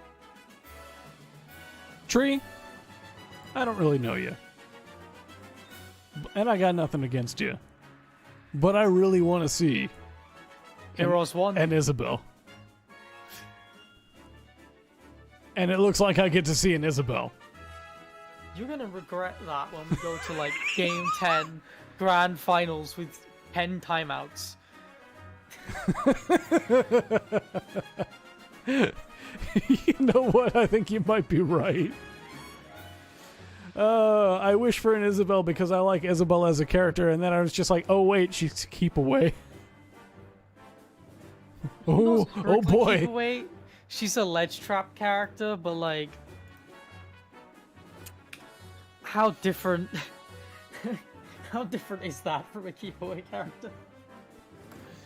All right, so it will be. Let's see here. I want to go ahead and update the scorecard. GNP Heroes. Nice. I think this might be the first time I see them on stream. Tip the scales in chat. Be sure to crack open a cold one because Heroes got his tent packed up.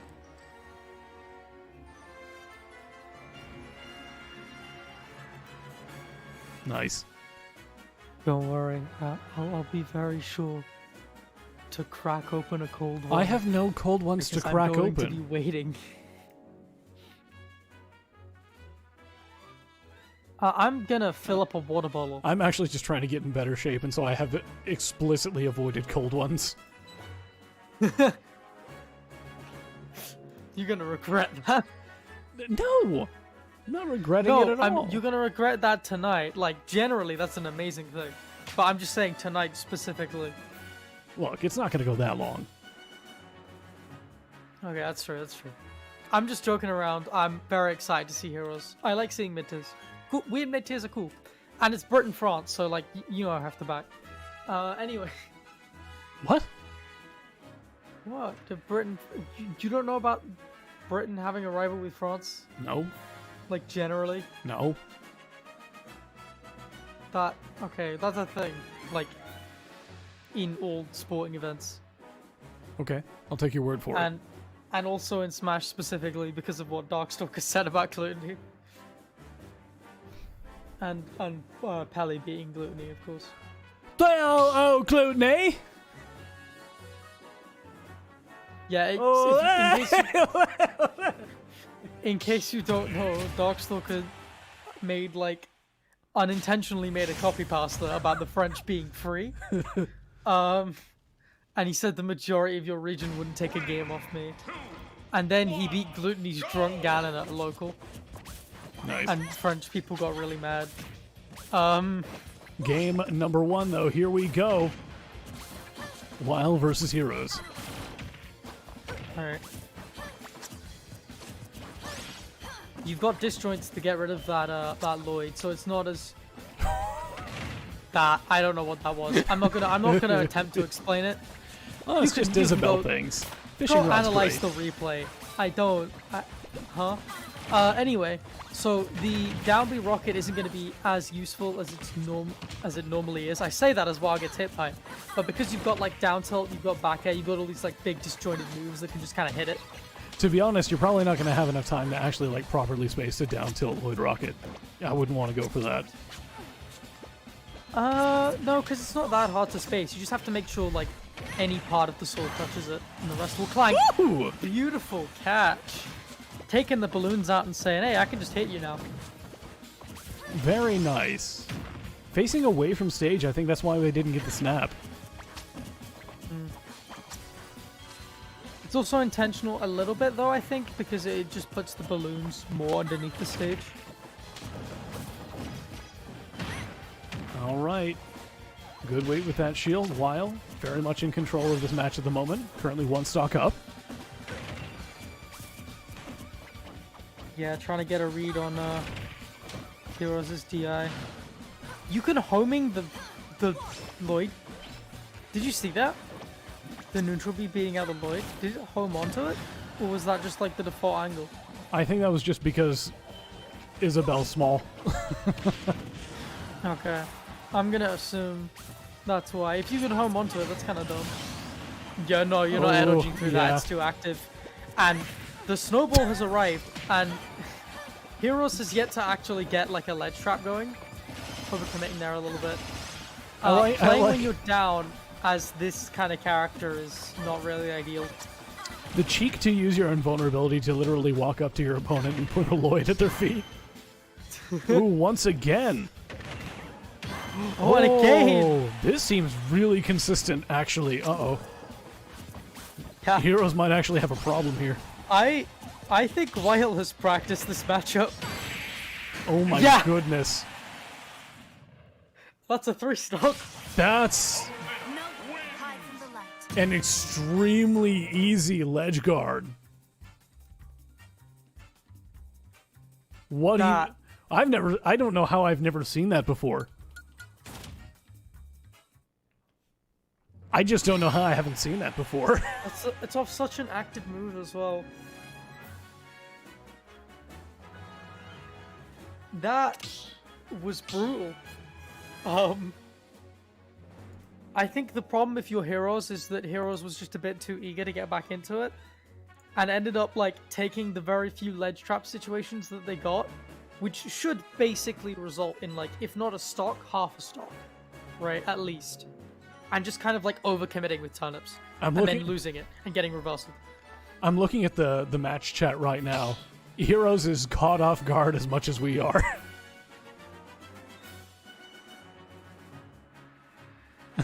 Uh-oh, Melod in the chat. Yeah, Melod is repeating the Darkstalker copy pasta.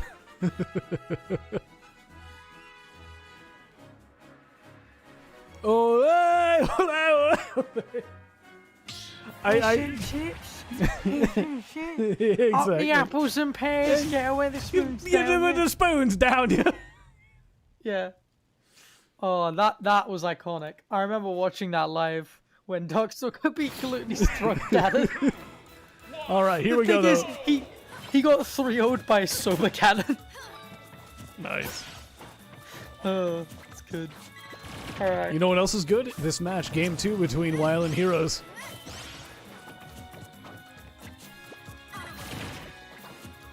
Yeah, No, you I'm can't just target Lloyd. No, I 100% believe that that's just Isabel being small.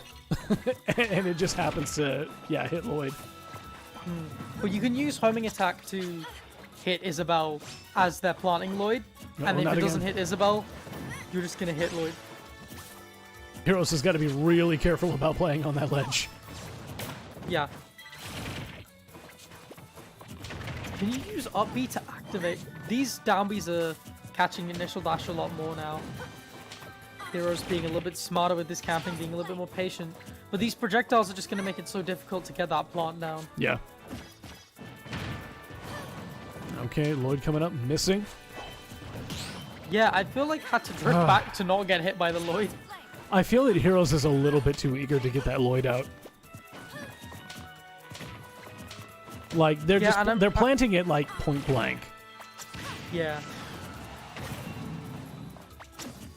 They need to work on actually, like, getting in and interrupting Weil's moves a little bit more before planting another Lloyd. Like, invulnerability's fine, but... Okay. See, that's the problem when you try and run up and hit somebody for doing it, though. So I can kind of see it. But if you've got projectiles like Palu has, then Yeah. it's going to be an issue. You're gonna get hit by either the homing projectiles or explosive flame. Just walk up and shield. Why not? Weil currently in the lead by 1 stock at the moment. Yeah, and leads are really important in this matchup because it means that Weil doesn't really have to approach. Like, Weil can take their time now, knowing that they're in the lead and not really have to deal with it that much. Yeah, Isabel Like, playing you from a see this- deficit's not fun. Oh, that was actually a nice little combo off of the Lloyd, though. I think that's what happened. Yeah, I think it was forward. Oh, no, no, no, no. Ooh, tried it. Heroes, see, like- Heroes forgot about what Palutena was able to do to them last match. I think the spacing is changing up a little bit, the timing as well. So it's just a little bit more difficult for Weil to do that. But Weil didn't really rely on it too much to get the victory, as we can see, getting a little bit of a percent lead going. Heroes going all the way off and forcing Weil too low, just throwing out turnips, and Weil forced too low to get back to stage. Can't teleport there. That was crazy. what? Okay, so with that, Yeah. Heroes has taken the lead, sitting 2 stocks to 1. Ooh. Catches Oh, Weil fuck. with the Lloyd on stage. Yeah, Weil just dropping shield, getting sloppy with this now. I like that Starting Heroes... to- So, okay, one change that I've seen from Heroes is that Heroes is using a lot more slingshot, which is, you know, how you should probably be playing Isabel. Yeah, like the fact that you have that Lloyd to condition any dashes, but then you can also cover any aerial approaches with slingshot just makes it very frustrating. Because the only counterplay at that point is to like wait, or do something stupid like a roll. Alright. Heroes getting hit by their own Lloyd explosion, unfortunately. Like it's There like we go. Heroes knows if they're on top of Lloyd and they lose neutral, it doesn't matter. Yeah. And it's Alright. just playing around that. It's really smart. And the slingshot, point blank, right in the face. Yeah. There we go. Watch Heroes when on the offline board. returns and I travel to your region, y'all are gonna bow down to me.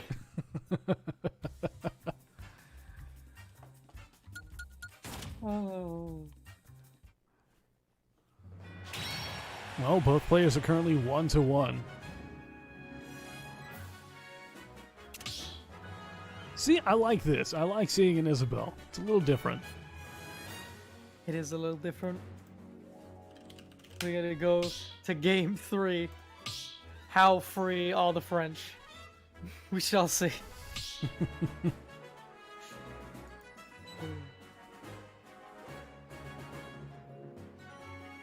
I don't know. According to that copy pasta, they're pretty free. True.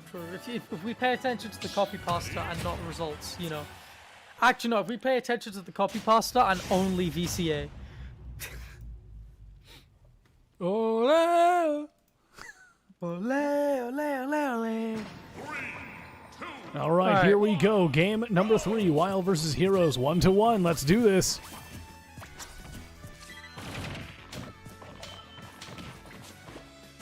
Getting started with that slingshot. I like it. Pepper them with small little hits. We got a little bit of lag. Yeah, just a little bit going there. You can't actually see some of the flags for Wild. No, that So was I don't know who Heroes. that was. That was Heroes. Heroes, Heroes is okay. sitting on 12 flags, but anyway, seems to be over. Isolated incident. Yeah, if they're willing to play it, it's an online moment. All right, shielding Lloyd. the dogs Immediately look detestable. jumping so they don't get hit by their own Lloyd explosion. That's happened to Heroes a lot, where they plant a Lloyd and then they just get hit by auto reticle. Yeah, it's just such a free punish, especially on SV. Well, not only are they Like, getting given hit the by size auto of the reticle, stage. but they're also getting hit by Lloyd. Okay. I don't think that was planned, you know. I don't think that, so either. Yeah, I think that Heroes wanted to drag Wild off stage, just knowing the limits of that recovery. And knowing how, like, much by surprise it can take people.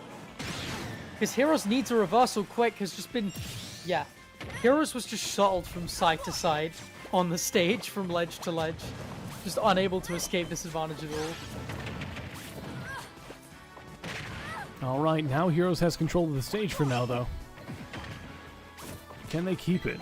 Lloyd is currently sitting underneath that center platform. And that's why we're seeing Heroes not ban SV. Because you can just kind of like camp on that top platform. And with the space that like Lloyd covers when it's in the middle of that center platform, it's just so difficult to deal with.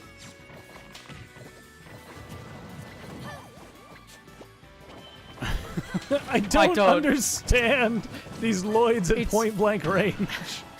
You could see the threat there and then just not doing it and then doing it again. Heroes literally turned around to plant that Lloyd while Wild just stood behind them.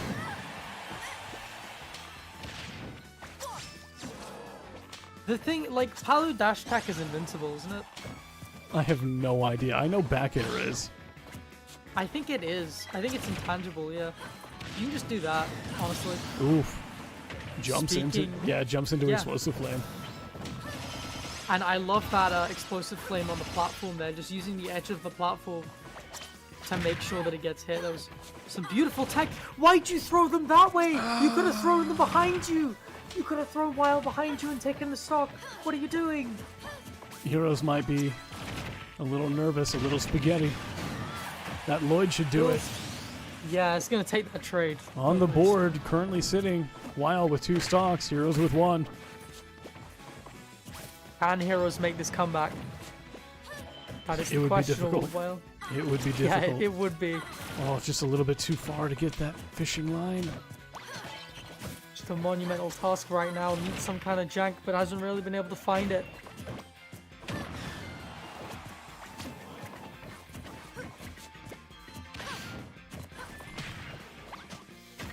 Okay. Hit him Oh, with the pot.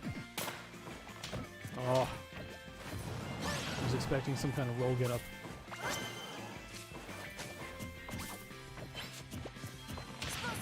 again. Just about avoiding that explosive flame as well. That's it. That is it.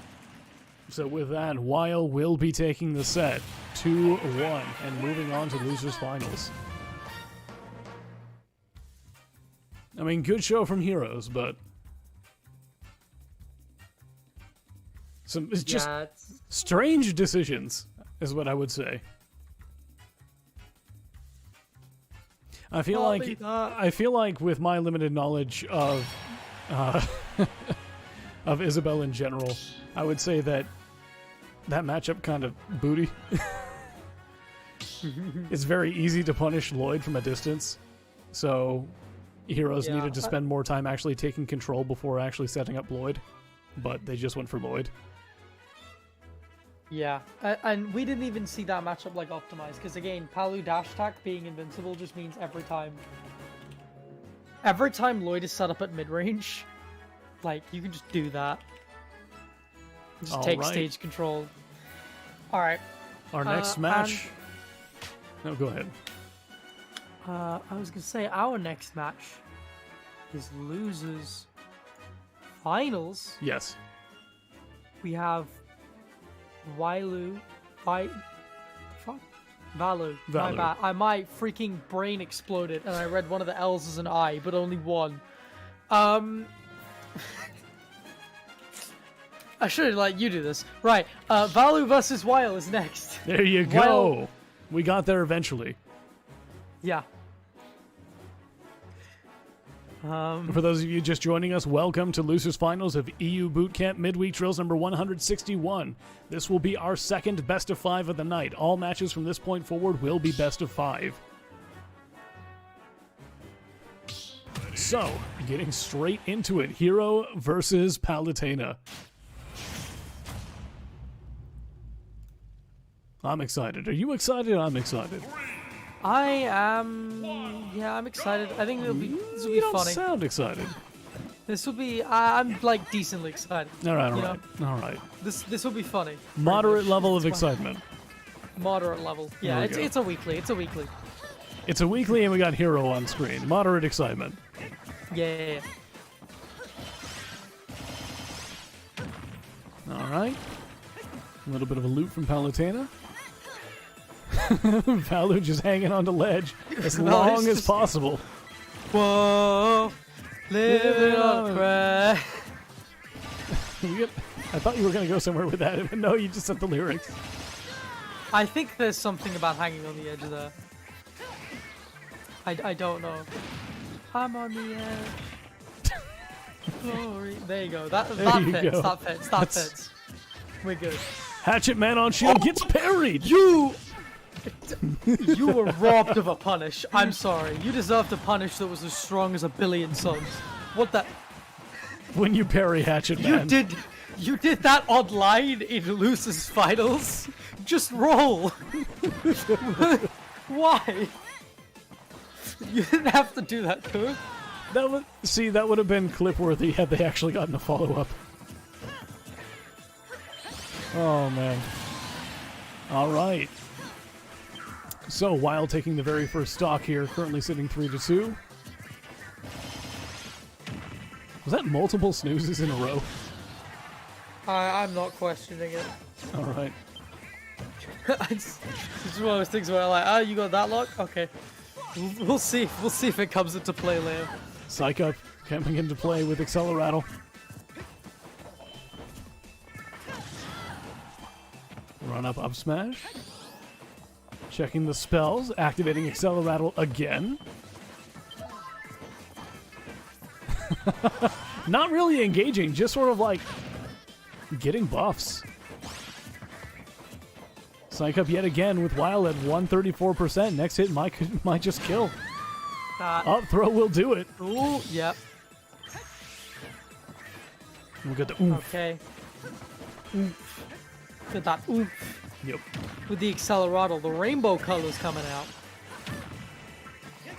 And no double jump, while trying to catch it with a nair.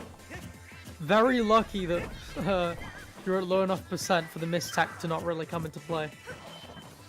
Alright, out of mana. Yeah, Valu's just trying to kite Weil around now. Stalling, looking for time to get more mana. Can't find it because of that neutral B. Alright, getting 2 framed by the Talu, down tilt.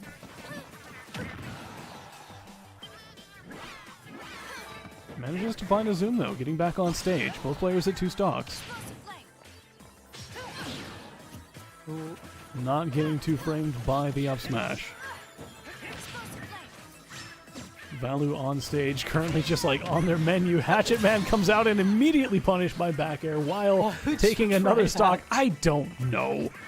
I don't know why you would do that. I can't put myself into the mind of a hero, okay? I'm not a hero. But we need a hero to make this game a little bit closer I need a while hero. sitting at 80%. I'm holding out for a hero to the morning light. Yep. That hero might come in the form of a critical hit, because that's definitely what Valu has been fishing for, but taking 50 for it. Valu currently in their last stock while sitting on 2. That was a weird interaction because Valu like up-B'd out of the way of the neutral B, but landed in the same angle. So even though the neutral B, like the reticle was like in front of them, it still hit them just by coincidence. That is the second time that Valu has tried to go for that like up B to cover ledge, and it just doesn't work because Wild can just teleport past it. Yeah, I mean it's well played from Wild to try teleport passing it instead of going to ledge. That's nice. Nice ledge jump because- into back air, and that will be Valu's last stock. Yeah, it's like it's very smart from Wild to realize like what Valu's going for and immediately spot the counterplay without even having to be punished for it once.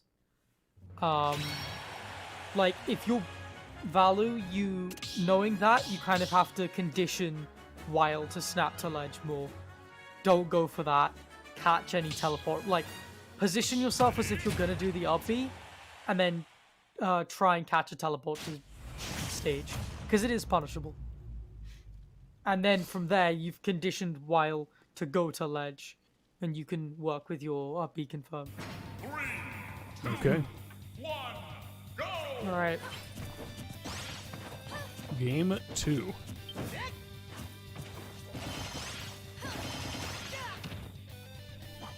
Ooh, okay. Yeah, Not enough to send somebody into tumble. As soon as they hit that platform, they jump. yeah. Thwack. Oh no, that was bang. Okay, I saw thwack on that menu. I was like, you really going for that now? Why not, right? I mean, yeah, I mean, if it's on the menu.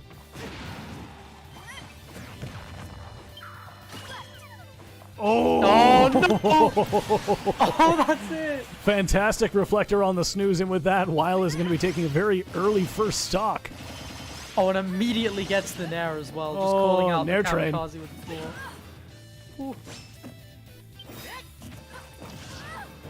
That's why Palu's like town, it's nice and long and flat. So you've got big Nair train. Weil actually mixed up where they were teleporting to there. Normally they teleport close to the center, but they just did it behind Valu. Ooh. Was that the win box? I have Because that no will influence idea. you a little bit. That could have been. I don't know. It looked low to begin with. But I'm not sure. But with that, Weil not able to make it back to stage. Both players are on second stock. Hocus pocus! Why? It's just like, I don't have enough mana to get back, and I don't have Zoom. So I'm just gonna press Hocus Pocus and beg. I think they did have mana. Well, I don't know then. I think I think they opened it up a little bit too low and was like, oh, no zoom. Yeah. I've got one shot. Oh my goodness. Okay, so with that, Valu is currently on last stock, has no mana to work with. Acceleratle just expired.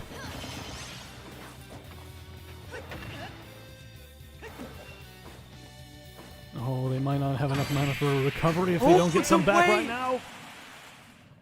But wait. He knew, he saw the roll in advance, and he just waited. And while taking the second game, heating What? up a little bit. While showing off some sort of psychic powers. Standing within roll range and just letting it rip.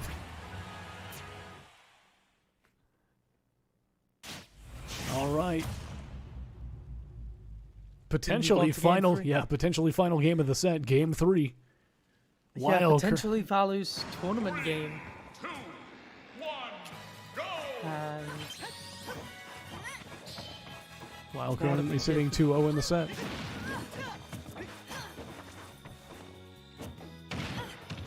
Alright, cancels the menu, goes in. I like it. Beautiful catch. Oh, my no. god. And again, There we no. go. A little bit of a delay. Throwing off the timing. Valu manages to make it back, not getting down tilted again. Oh no, caught on the platform. Good thing they did not roll. Zoom to come back. Stayed calm and neutral get up.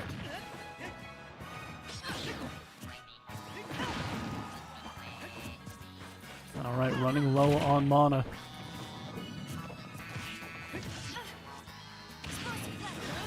Oh, Acceleratle active. news, not yet. Valu's just kind of coming in swinging now. Yeah. Waits out the spot dodge, gets one little hit in. Nothing big. Valu's just... Yeah, Valu was just making the most of that Acceleratle and the extra range. Wild's just pivot walking, Wild's just toying with him. Oh my god. Valu was trying to make the most of that Acceleratle to try and like maneuver around, make the most of the extra range as well. Seeing the Kaboom come out as well, like you can't neutral get up past that. Yeah. Because it's just too active. You're the win box as well. Psych Up is active. Both of these players are on second stock.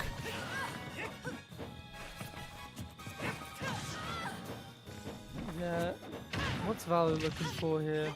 It's a down throw forward. Trying to catch a jump there. I respect it. I mean, we're seeing a lot more of that up B into platform setup that we saw earlier. Yeah, we saw Valu take a game with that. Couple games, actually.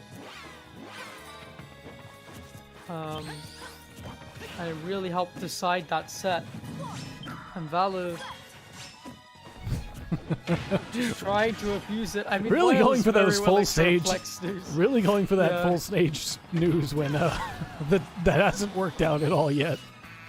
Well, like, I mean, if you're Weil, it makes sense because if you can just put Valu in disadvantage, or you can force Valu to deal with an option whilst you're in disadvantage, which is just gonna help you get back. But Valu was an advantage. Valu was in advantage, and he was just trying to cover options and forgetting about the reflector, to be honest. Ooh, Sizzle taking the stock. Okay, so with that, Valu currently sitting 2-1 in terms of stocks.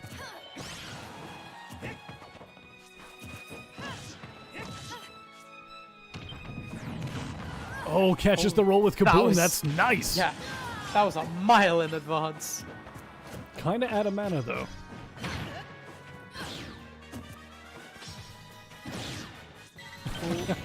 Neutral get up to beat out the up smash. Come through! All right, there we go. Alright, there we go. Okay, so ooh, bounce. Is that the first time we've seen bounce? Potentially. Like, there's no reason to go for it other than, like, odds stuff. I guess maybe you can reflect neutral B, but I don't think you can reflect side B. I mean, you basically like remove neutral B from the equation, I think. Yeah, Weil only went for it as soon as bounce was gone. The advantage that brings then is it means that if you get bounce, you can basically just run away and get spells, and it's a lot harder for Palu to deal with.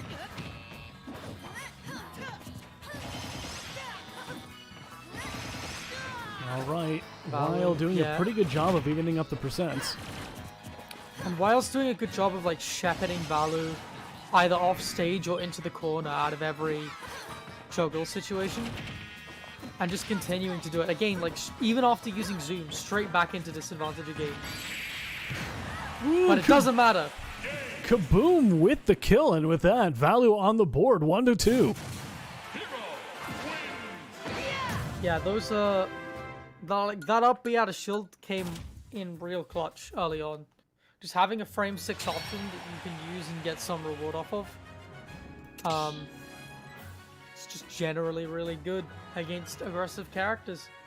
It's just going to allow you to create a really good, pretty safe, surprisingly, and rewarding defensive option that you can use in the corner. Which is kind of where Hero has to be if he wants to use spells. So Weil kind of slowed down towards the end there. Hey, you By know that. And yeah, you go ahead. No, go for it. I was just thinking out loud, because we have that final balance patch coming out. And all we know is that it's coming out soon.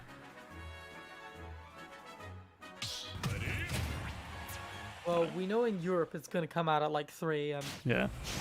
I was just thinking, it's just like, what if we were in the middle of the tournament and the balance patch dropped? And the servers got shut down. Exactly. I doubt it. Anyway, here we go, game 4. To be fair, like, I doubt it's going to be significant changes either.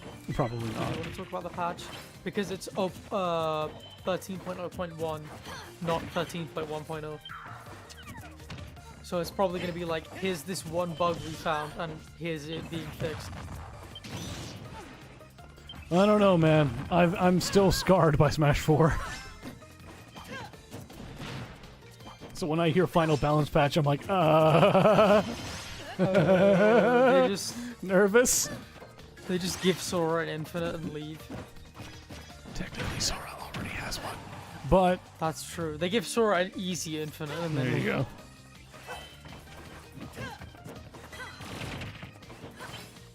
Alright, tacking on a little bit of damage with the auto reticle, going back to the match. Whack is out! We haven't seen a single kill with that spell yet. Yeah, that's interesting.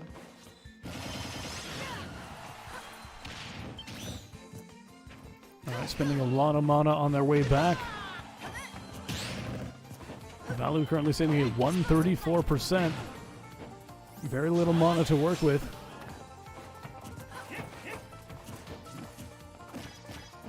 Oh. That's it. Alright, Weil currently sitting 1 stock up. Is that Psych Up? Is Psych Up active? Is Bounce active? Bounce is active. That means Mitsubi's kind of gone from the equation, and Valu just catching the aerials that are going to be inevitable in that situation. Yep. Okay. Both players now on 2nd stock. There's a good timing mix-up from Wild there, because Kamikaze, side B covers every option, so it's just a matter of timing. And Wild just delaying slightly to make sure the invincibility covered his option and that he was alright.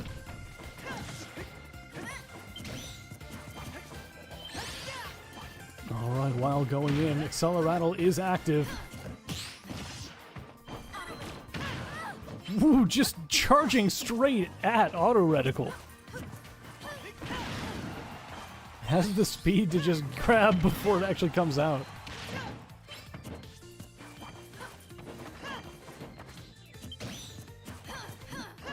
You know what we also haven't seen? Magic Burst. And I know why we haven't seen it. I just wish that we could. Alright, bang on ledge. And with that, Weil is down to their last stock.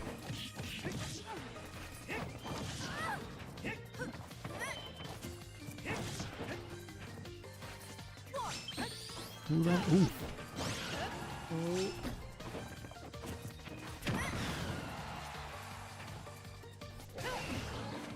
Alright, putting that Acceleratle to use, getting back to stage. Valu currently sitting at 120%. I think the jump's been eaten. Get zoom though, doesn't matter. Oh, Weil SDs! That you were so in that. Oh no! Wild Oh, was that very much still in that game. That's gonna be very frustrating as we head into Game 5 of Lucis Finals. and they're running it right back. I don't think the stage played a huge factor in that match, so I can kind of see why. All right, here we go.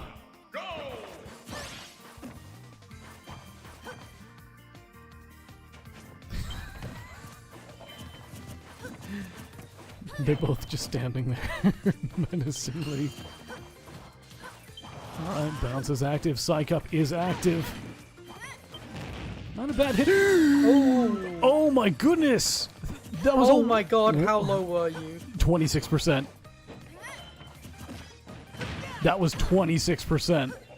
That's bullying. You Well, can't even like. we were just You talking can't even about... say, he got caught by an annoying DI mix-up. No, he just got bullshitted. We were just talking about how we haven't seen that in a little while, and there it was. Yeah, sorry about that, but like, It's yeah. all good.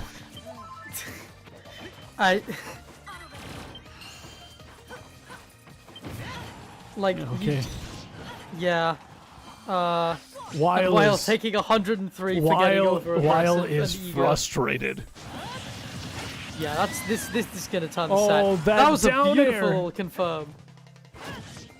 While fishing for dash grabs, just dashing in, running it. Like, this is desperation now. Weil This is is angry. yeah, but it's not a good kind of smasher angry where it's like, I'm gonna focus harder, I'm gonna really try. It's I'm gonna go in and press the A button, and you're just gonna dismantle it. This is gonna be a 3-stock for Valu, the way things are currently going. Weil at 97. Alright, not getting hit by Kaboom. Still, though, they have to play a perfect game from this point forward. There's no other option. They can't get Finally hit. calmed down a little bit, it seems. Oomph is on deck. I mean, you never know. I've seen crazier games. Game 5 as well. This is the tournament stock for a while. Gotta make the most of it. Gets the first, though. No 3-stock for you. And still, I mean, almost 2 whole stocks of deficit at this point. Oomph coming out as well. All Valu has to do is find this kill. Got Oomph on deck. Nope. That's it. Up Yeah. tilt will do it. Weil with a late comeback, but already, you know, got gimmicked out of the first stock and basically threw the second out of anger. Just too much of a mountain to climb. That is an eventful way to end the set. Wow. And Yeah, no Valu kidding. moves on to grand finals. All right.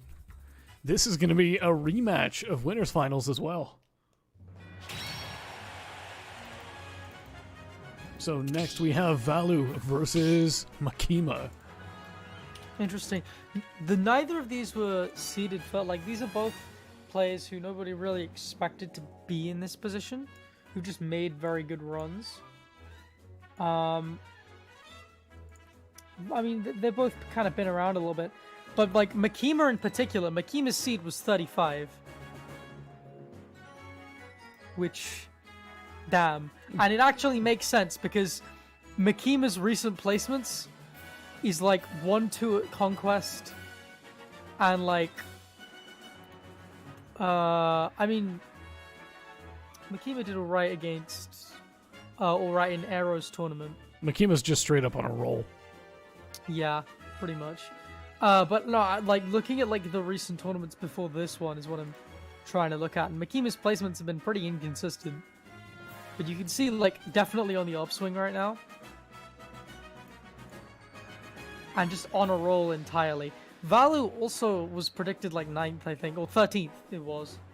So, you know, seeing these guys in top 8 is like kind of unexpected. Seeing them in grand finals? What? And I believe it is grands. Unless I'm mistaken. We and that are was in the grands.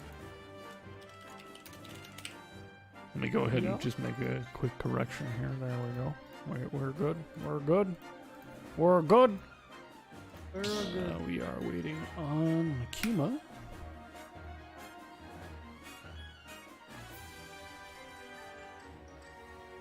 Makima, of course, has had a little bit of a rest break. And is going into this as the favorite, as the person who knocked Valu into losers. Because that was a long set against Weil. You know, that's a draining Game 5 set. Maybe at the end, it was a little bit easier, just due to the nature of that flag. That's, you know, normally this counterplayed dying at 20. Even if you, like, there are a lot of characters who can gimmick you, but, like, it's because of a specific setup you could have avoided.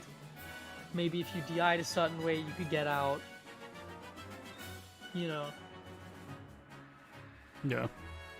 He, like, did he top deck that as well? It was I have quick. no idea. It was Genuinely like, no clue. It was top deck or speed read. So it's like, while couldn't really read the menu in time, and thus just tried to go in and I think like jump over whatever projectile Weil was expecting to come out, but instead it was thwack, and he died. And Valor rode the momentum of that. Because it was definitely enough to tip the scales between the two of them. They were very evenly matched until that point. Yeah. It all just sort of fell apart. Yeah, it was not a VOD that Weil will want to kind of look back on at all. But Valor is going into Makima, needs some of that luck again. Because it's been a little bit starved of it at times. And Makima, of course, looking to just get that clean sweep we saw earlier. And get the first EUBC victory they've ever had under the debate. We will get a new EUBC champion, whatever happens. Yeah. All right, here we go. Game number 1 of Grand Finals.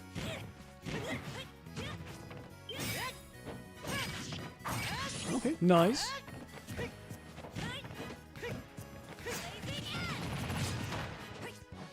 Oh my goodness.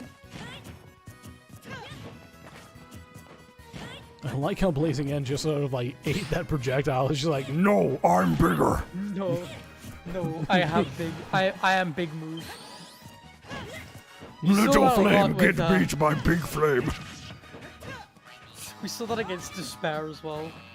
It's just like, I'm gonna throw out a projectile, or I'm gonna throw out whip. No. Kaboom breaking right through it though and taking out Makima's first stock. Look at that. Yeah, I believe it's Transcendent.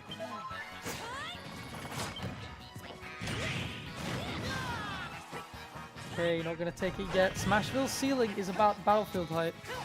Just because that tall top platform, everybody thinks it's super low. Alright, Makima doing the usual, just keeping Valu in disadvantage for as long as possible, trying to keep him in the corner. Catches the roll with that aerial. Yeah, getting really good at catching like the rolls or the initial dashes. While kind of like always threatening. Oh, and there it is. That's an oomph and psych up. What? Oh, yeah, spent too long looking for a spell. The footstool! No way. Oh, I was like, there's no way that works, right? Valu. I mean, you tried it. You might as well. Valu. Yeah, it was not ideal. You can't give up the sure thing. Oh, oomph and psych up. Again, could look for another shield break. Just gets an up tilt that does 30, you know. Accelerate out as well. Big buffs coming out. And it's just enough to force Makima to not be able to recover. Right back in it immediately. And Valu not really caring about that not broken shield. At least not in the end. Accelerate once again. Valu seems very much in control of neutral. How did that snooze do nothing? That looks like it hit dead on. I don't know, it's interesting. Just hero things, I guess.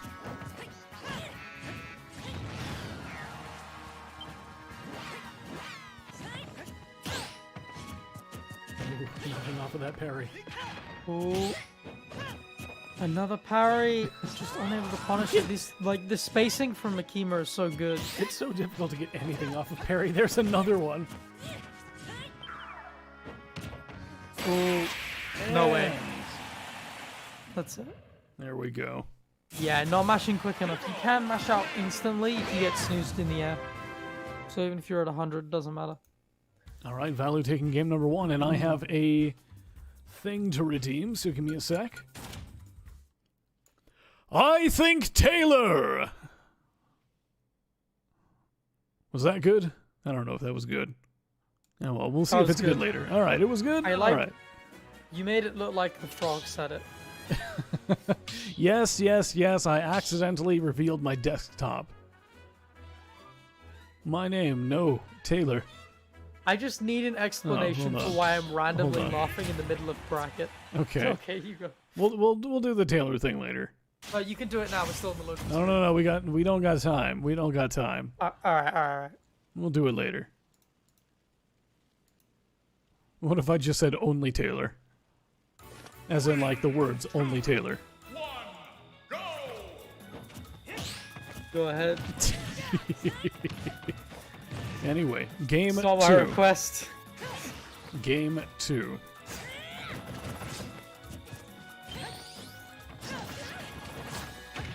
Getting All right. right past all of these blazing ends.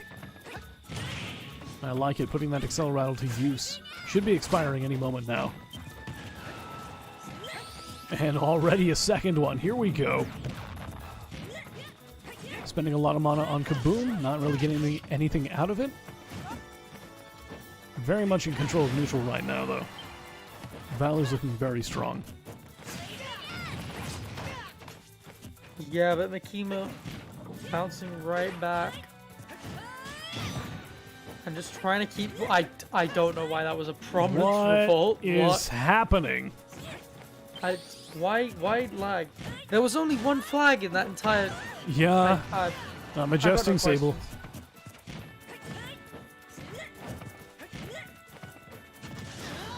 Anyway. No zoom back to stage, huh? Okay. Oh, nice. Beautiful little Accelerato confirm after using the side B off ledge to get out of disadvantage. Finally finding a counterplay to Makima's like strong aerials, just a big zoner option. And oh my god, the DI was not ideal, but Valu just snowballed into a second stock. Big lead going into the final stock now. To be honest, would you actually expect that?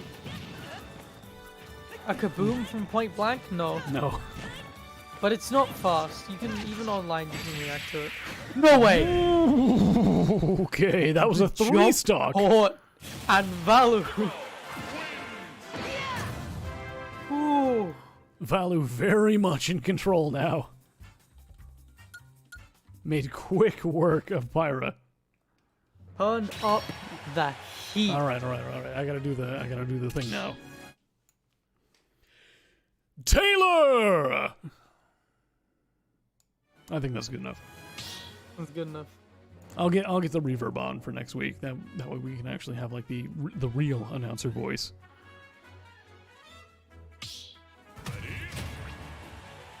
What? All right, Joker. What? You what, mate? You got Joker? Hello. Makima's French, but alright. Just the Joker? If I blend the words together, do they make sense? Right. All right. Yeah, no, we haven't seen the Joker at all today, so this will be interesting. 3, 2, Okay. 1, go!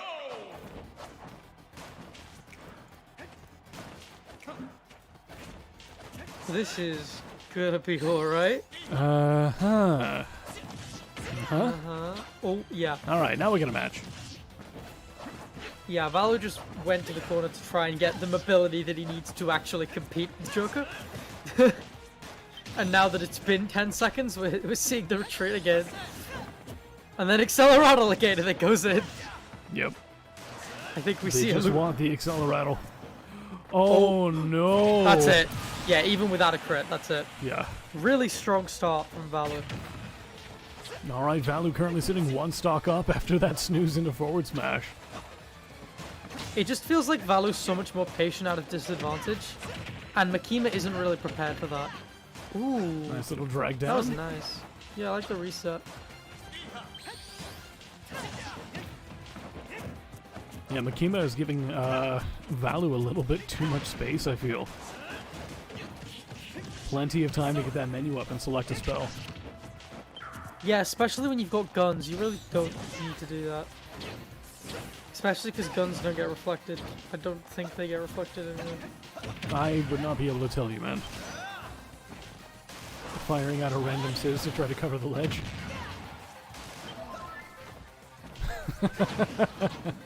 The heal as you're getting back to stage. You can go deep with Joker. That's something that Makima hasn't really done at all. Especially with Arsena, Arsena, kind of yeah. do with both their characters. Yeah. Still all the way off. Ooh. Ooh, not gonna be it just yet. Nice use of the up B. Completely out of mana, but it doesn't matter. That last hit was exactly what they needed. Valu currently still with all 3 stocks, taking Makima to last stock. On the verge of a reset. This just looks like another dominant performance. This Joker almost seems like kind of a Hail Mary after the last game. Yeah. Because Valo just has this habit of just lining up, seeing all the opportunities for each spell and using it perfectly. And it's getting so hard for Makima to find any kind of grip. Well, Makima is giving Valu so many opportunities to, like, take their time to get the spell they need. Why? What? It happens. They put themselves underneath the stage with that Acceleratle. Didn't account for the extra arm ability. Yeah. I drift too well. Please help. Moved under the stage and got bogged. Yeah. Anyway, That Psych Up is still active, what the heck? I don't know. Is that might be Oomph then? No, that's 100% Psych Up. Oomph would have expired by now. There we Wait. go. Oh, there you go. Which one's the... Oomph is the... like one Oomph is- hit, and no, Psych Up is Psych Up multiple. is the second one. Psych Up is the Okay. one that goes for 1 hit.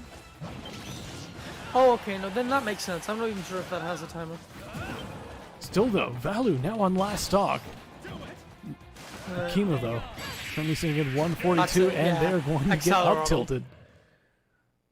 Acceleratle up, Acceleratle, Psych Up, up tilt. You And just with don't that- expect... You don't expect Hero to move that fast. You don't expect anything to move that fast. Okay, so with that, that was a clean 3-0, and we're going into the reset. That was dominant in the last 2 games as well. It feels like Makima is looking for options. Like trying out a Joker that we haven't even seen. I mean, I'll pull up Smash data to see how common this Joker is, but I really doubt it's like a real pick. It just feels like we're seeing Makima look for answers. Yeah. You know, I am interested to see how often is this used online, especially. Although Makima isn't known to enter that many offline brackets. In fact, Makima has 1 offline entrant at all. Well, that was relatively recently. What am I looking at here? Joker, actually, you know what? It is a real thing. Okay. It's 225 games for Pyramithra and 204 for Joker. The Joker win rate is significantly lower though.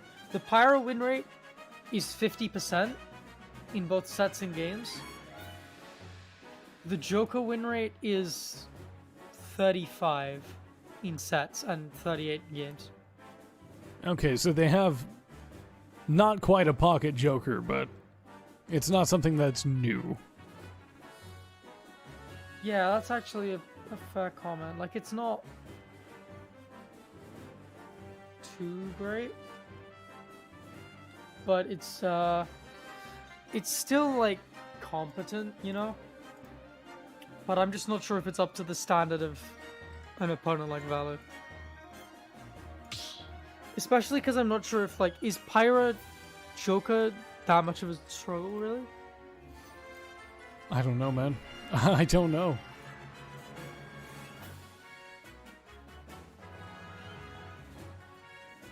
Valor has only played Joker, at least in recorded brackets. And the last EUBC that Valor entered was in 2020. Oh, so it's been a But while. they have got decent record. I mean, I'm just going to assume when I don't see a lot of Smash.gg results that like for a good player, I'm just going to assume most of your scene is on challenge, but or match arena or something. Match arena is not a match site. You can put brackets on there. No, you can't. No, you can link Lag to Spike brackets. was on there. You can link to brackets, but they don't host them themselves. No, they do. I did Lag Spike. Oh, well, if they must have changed They it added since the that. last time I used it then. Anyway, I game think- 1 of the reset. Yeah. All right. Accelerato. Arsene is ready.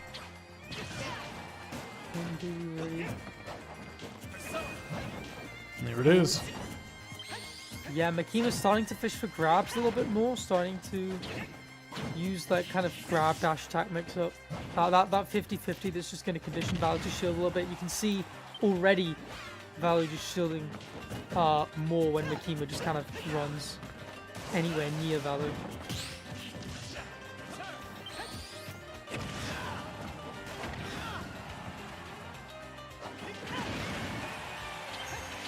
But that side B covers all that ground space, so oh my, the weight.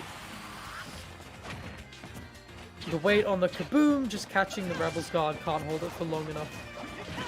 And Makima is down a stock again, and this looks like what we've seen before. It's a little bit closer though. Yeah. Yeah, not, Makima's not as actually lucky taking with a the stock. Accelerators. Yeah. I mean, it's relatively even so far. We're starting to see a lot more of these like spaced aerials now from Makima. It feels like I'm looking at a game plan now. Yeah. We're seeing Egon being used to like challenge at range, not allowing some sort of like free menu. Same with guns. And then we're seeing like a mix of those kind of like aerials and crowded options. So Valor doesn't really know how to approach, but just kabooms out of the corner instead. All right. Nice aerial, and with that, Valu currently sitting 2 stocks to 1. Yeah, and despite Makima kind of settling into this plan, it might need a little bit more work before it's really ready to take down Valu. Sitting a full stock down, needs to come back quick, but you have got Arsene on deck. Wow, goes That's not super gonna- deep. Yeah, that's not gonna work. That's a respectable idea, but you're not gonna really do that with her. Ooh, Valu out of mana for side B. Not enough, not out of mana for heal though. Yeah, heal's surprisingly low mana. Still unable to take Valu's second stock. What Makima's is sitting at 102. happening? None of them have been flagged. I don't Thank you, get it. Nintendo. Sable is displaying nothing.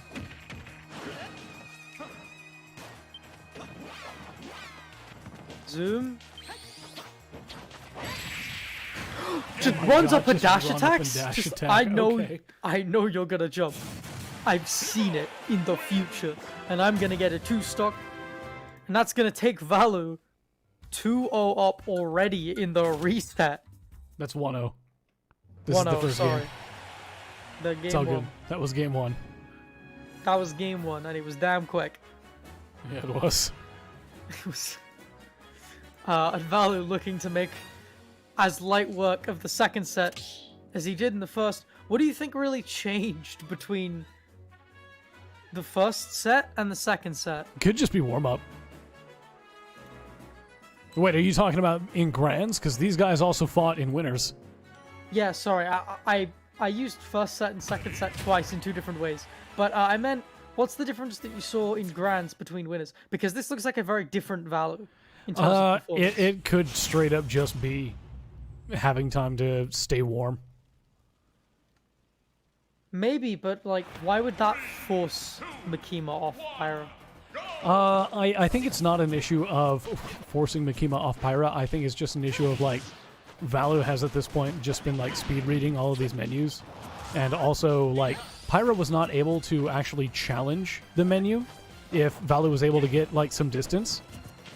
Yeah, Because like once you're out of blazing end range, what can you do? Right? Yeah, a lot of Valu's sort of like game plan seem to be revolving around like just taking a part of the stage and then throwing out aerials, either baiting an approach or baiting a menu. Like that's how Makima actually took Valu out and sent them down to losers. Is they would get a little bit of distance just outside of Valu's threat range, and they would start throwing out aerials. And the idea was either catch Valu on approach or wait for a menu to pop up and then go in aggressively while they have to like shield in order to put it away. So I think what happened is that Valu just took more space, and they got a lot of acceleratals. So anytime those blazing ends came out, just jumped over the blazing end, did a lot of damage just getting it on Pyra when she wasn't able to like counterattack. And so I think that's what's forced the change over to Joker. In terms of like what has changed beyond that, I honestly think a lot of it is just Valu has had time to stay warm and come up with a game plan. Yeah, I think that's fair. And yeah, it's interesting. Makima's playstyle has definitely changed, and maybe that's why we saw the Joker like pick change, because this is definitely the best performance Makima has had in this set, if we count the loser's side set as well, or the winner's side set as well before the reset. Okay, psych up. Up throw will do it. Okay. So with that, Valu currently sitting on all three stocks. Makima down to 2.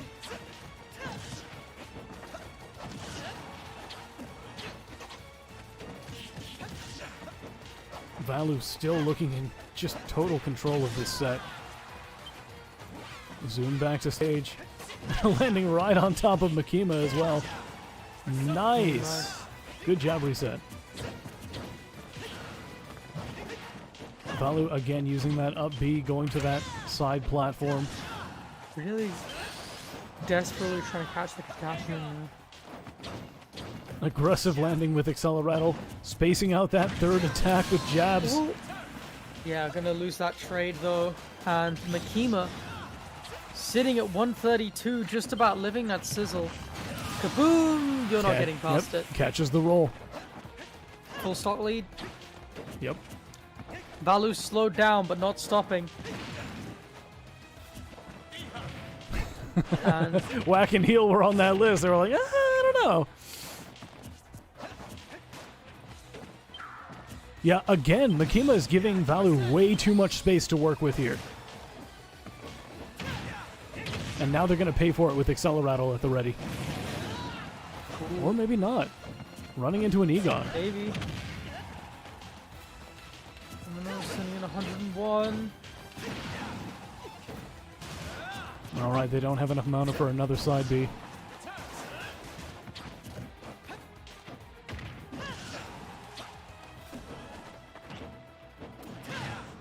Nice. Oh. Covering the ledge, and that will be it for game number 2. Yeah, just forcing Makima too low with the up Bs.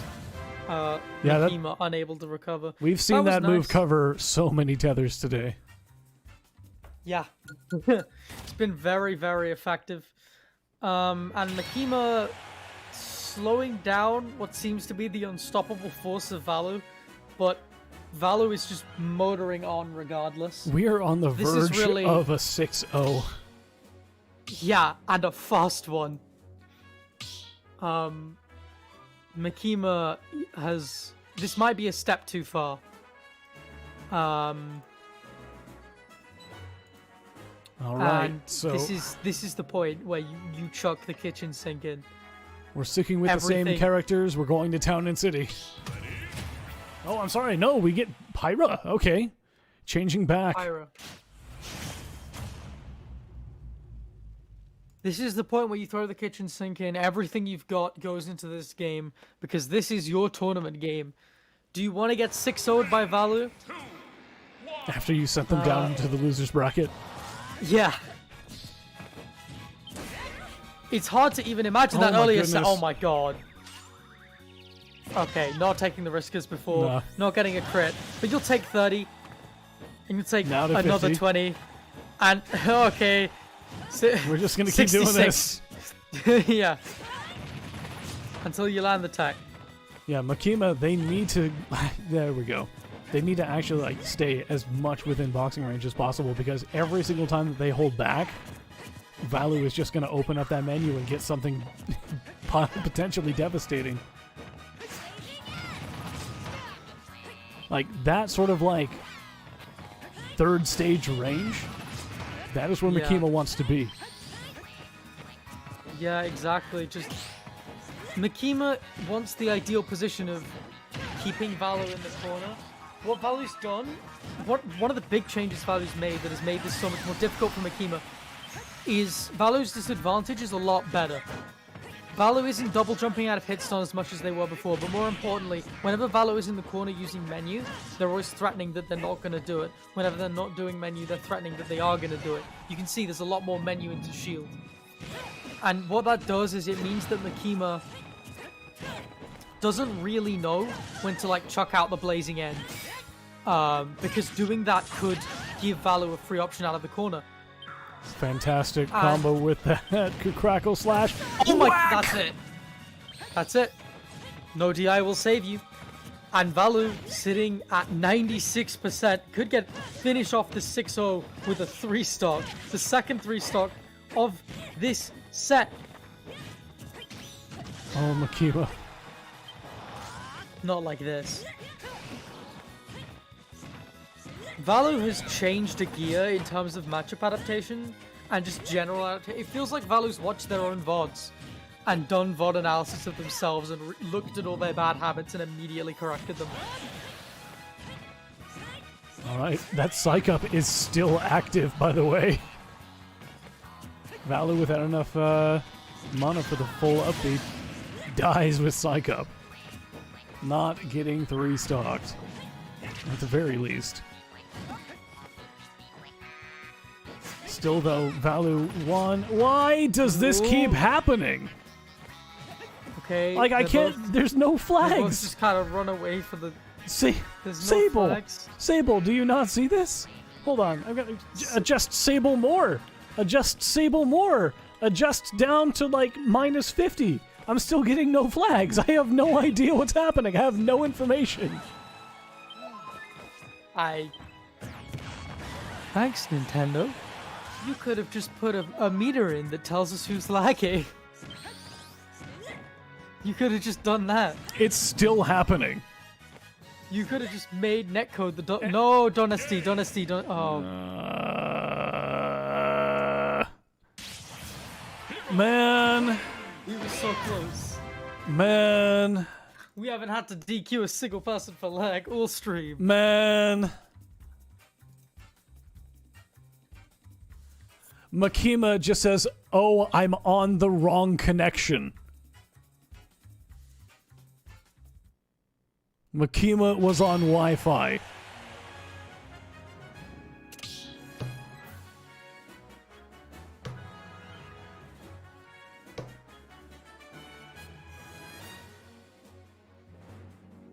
Is Valu gonna replay the last game? Yeah, no.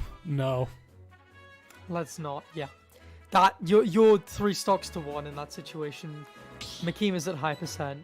We've seen Makima in that position before, not making the comeback a couple of times. That's just gonna be it. That is Very gonna be anticlimactic. a little bit. I'm very sorry, but Valu really came in after losing and 6-0'd Makima. Yeah. And I'm pretty sure we didn't even see a last stock situation in either set. Yeah, GG's to Valu. A sad way to end, but I guess that's the way it's gonna end.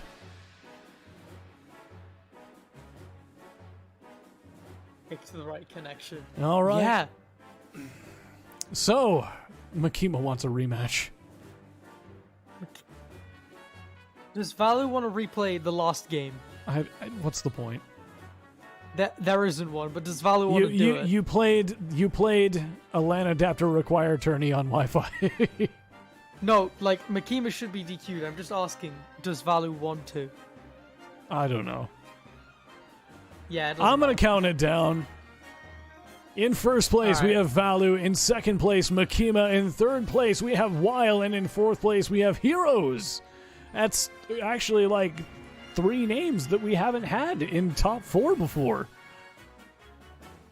Damn. We haven't even had most of those people in top 8. Yeah. But that was very interesting EU Bootcamp. A lot of upsets happened. Had a couple people go on some mega runs. Valve, Wild of course. upsets. And we will see you next week. That was a lot of fun. that's gonna be it. It's not the ending we wanted, but it was the ending we should have expected. And with that, we will see you around. Yeah. Hold on, before we leave, we got Doberman is trying to get more info. Do we really want to run this back to game 3? Last stock for 1 player? Okay, if You both were on players are Wi-Fi. willing to, That's an automatic DQ. It's over. yeah, if both players are willing to run it back, then okay. If not, Am I willing to run it back? yeah, if you're like, I don't think you are. I think you want to go to bed because it's 11 o'clock. I still have to cut the VODs. I mean, has Valu said it's okay to run back? I don't know. Why are we doing this? Held Craig captive, and we forced him to watch Valu 7-0 Makima. 3,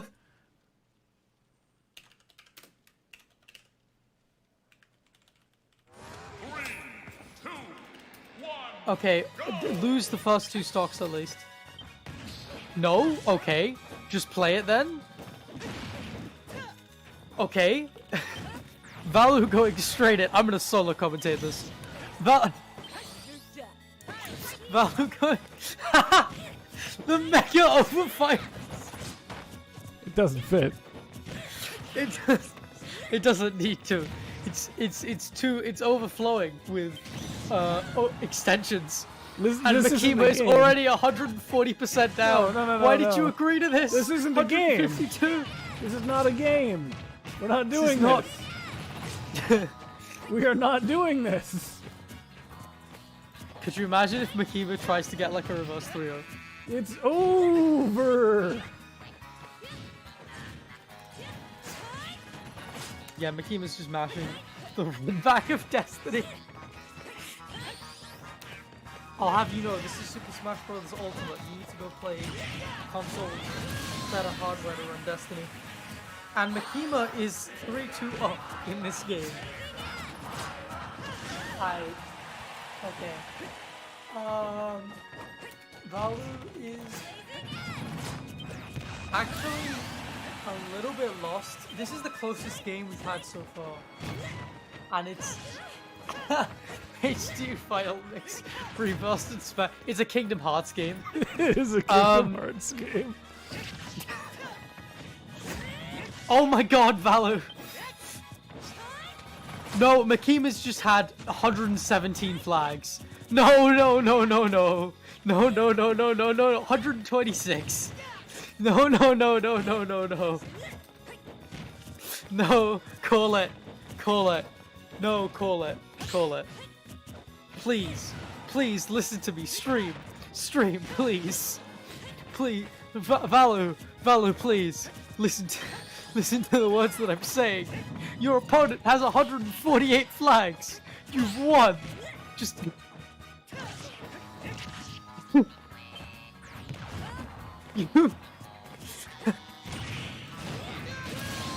No, you've already won. Just SD. You've already won. You want me to commentate this? He's got 149 flags on Sable. What do you want?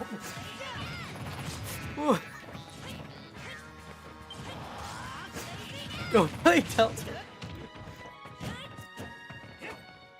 Why did you run this back? Oh my god. I really don't hope we get into an argument because Makima wins this game. Please. I've never been this biased in a game before, but like...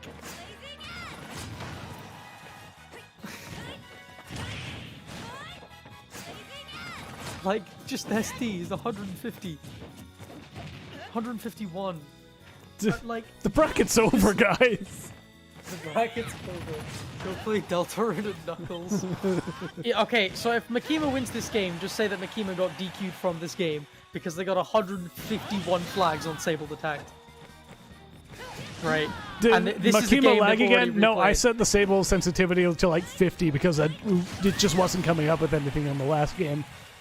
Makima has 153 flags I on just Sable straight up, Detect. I just straight up increased Sable sensitivity to like a ridiculous level. I Yes. don't care if Makima won that. The game is over. This not only is the set over, but Makima there were several lag spikes in that game for which Makima was responsible because they had 153 flags.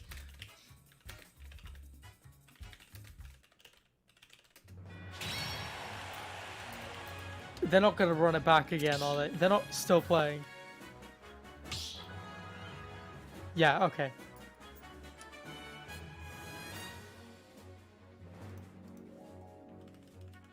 Wait, can you give me a live update of Smash.gg chat for Makima? Craig? It just says, well, GG's. Okay. I was hoping for something saltier, but that's actually kind of honorable. GG's. GG's. Um, I just kept adding on to it until it was over.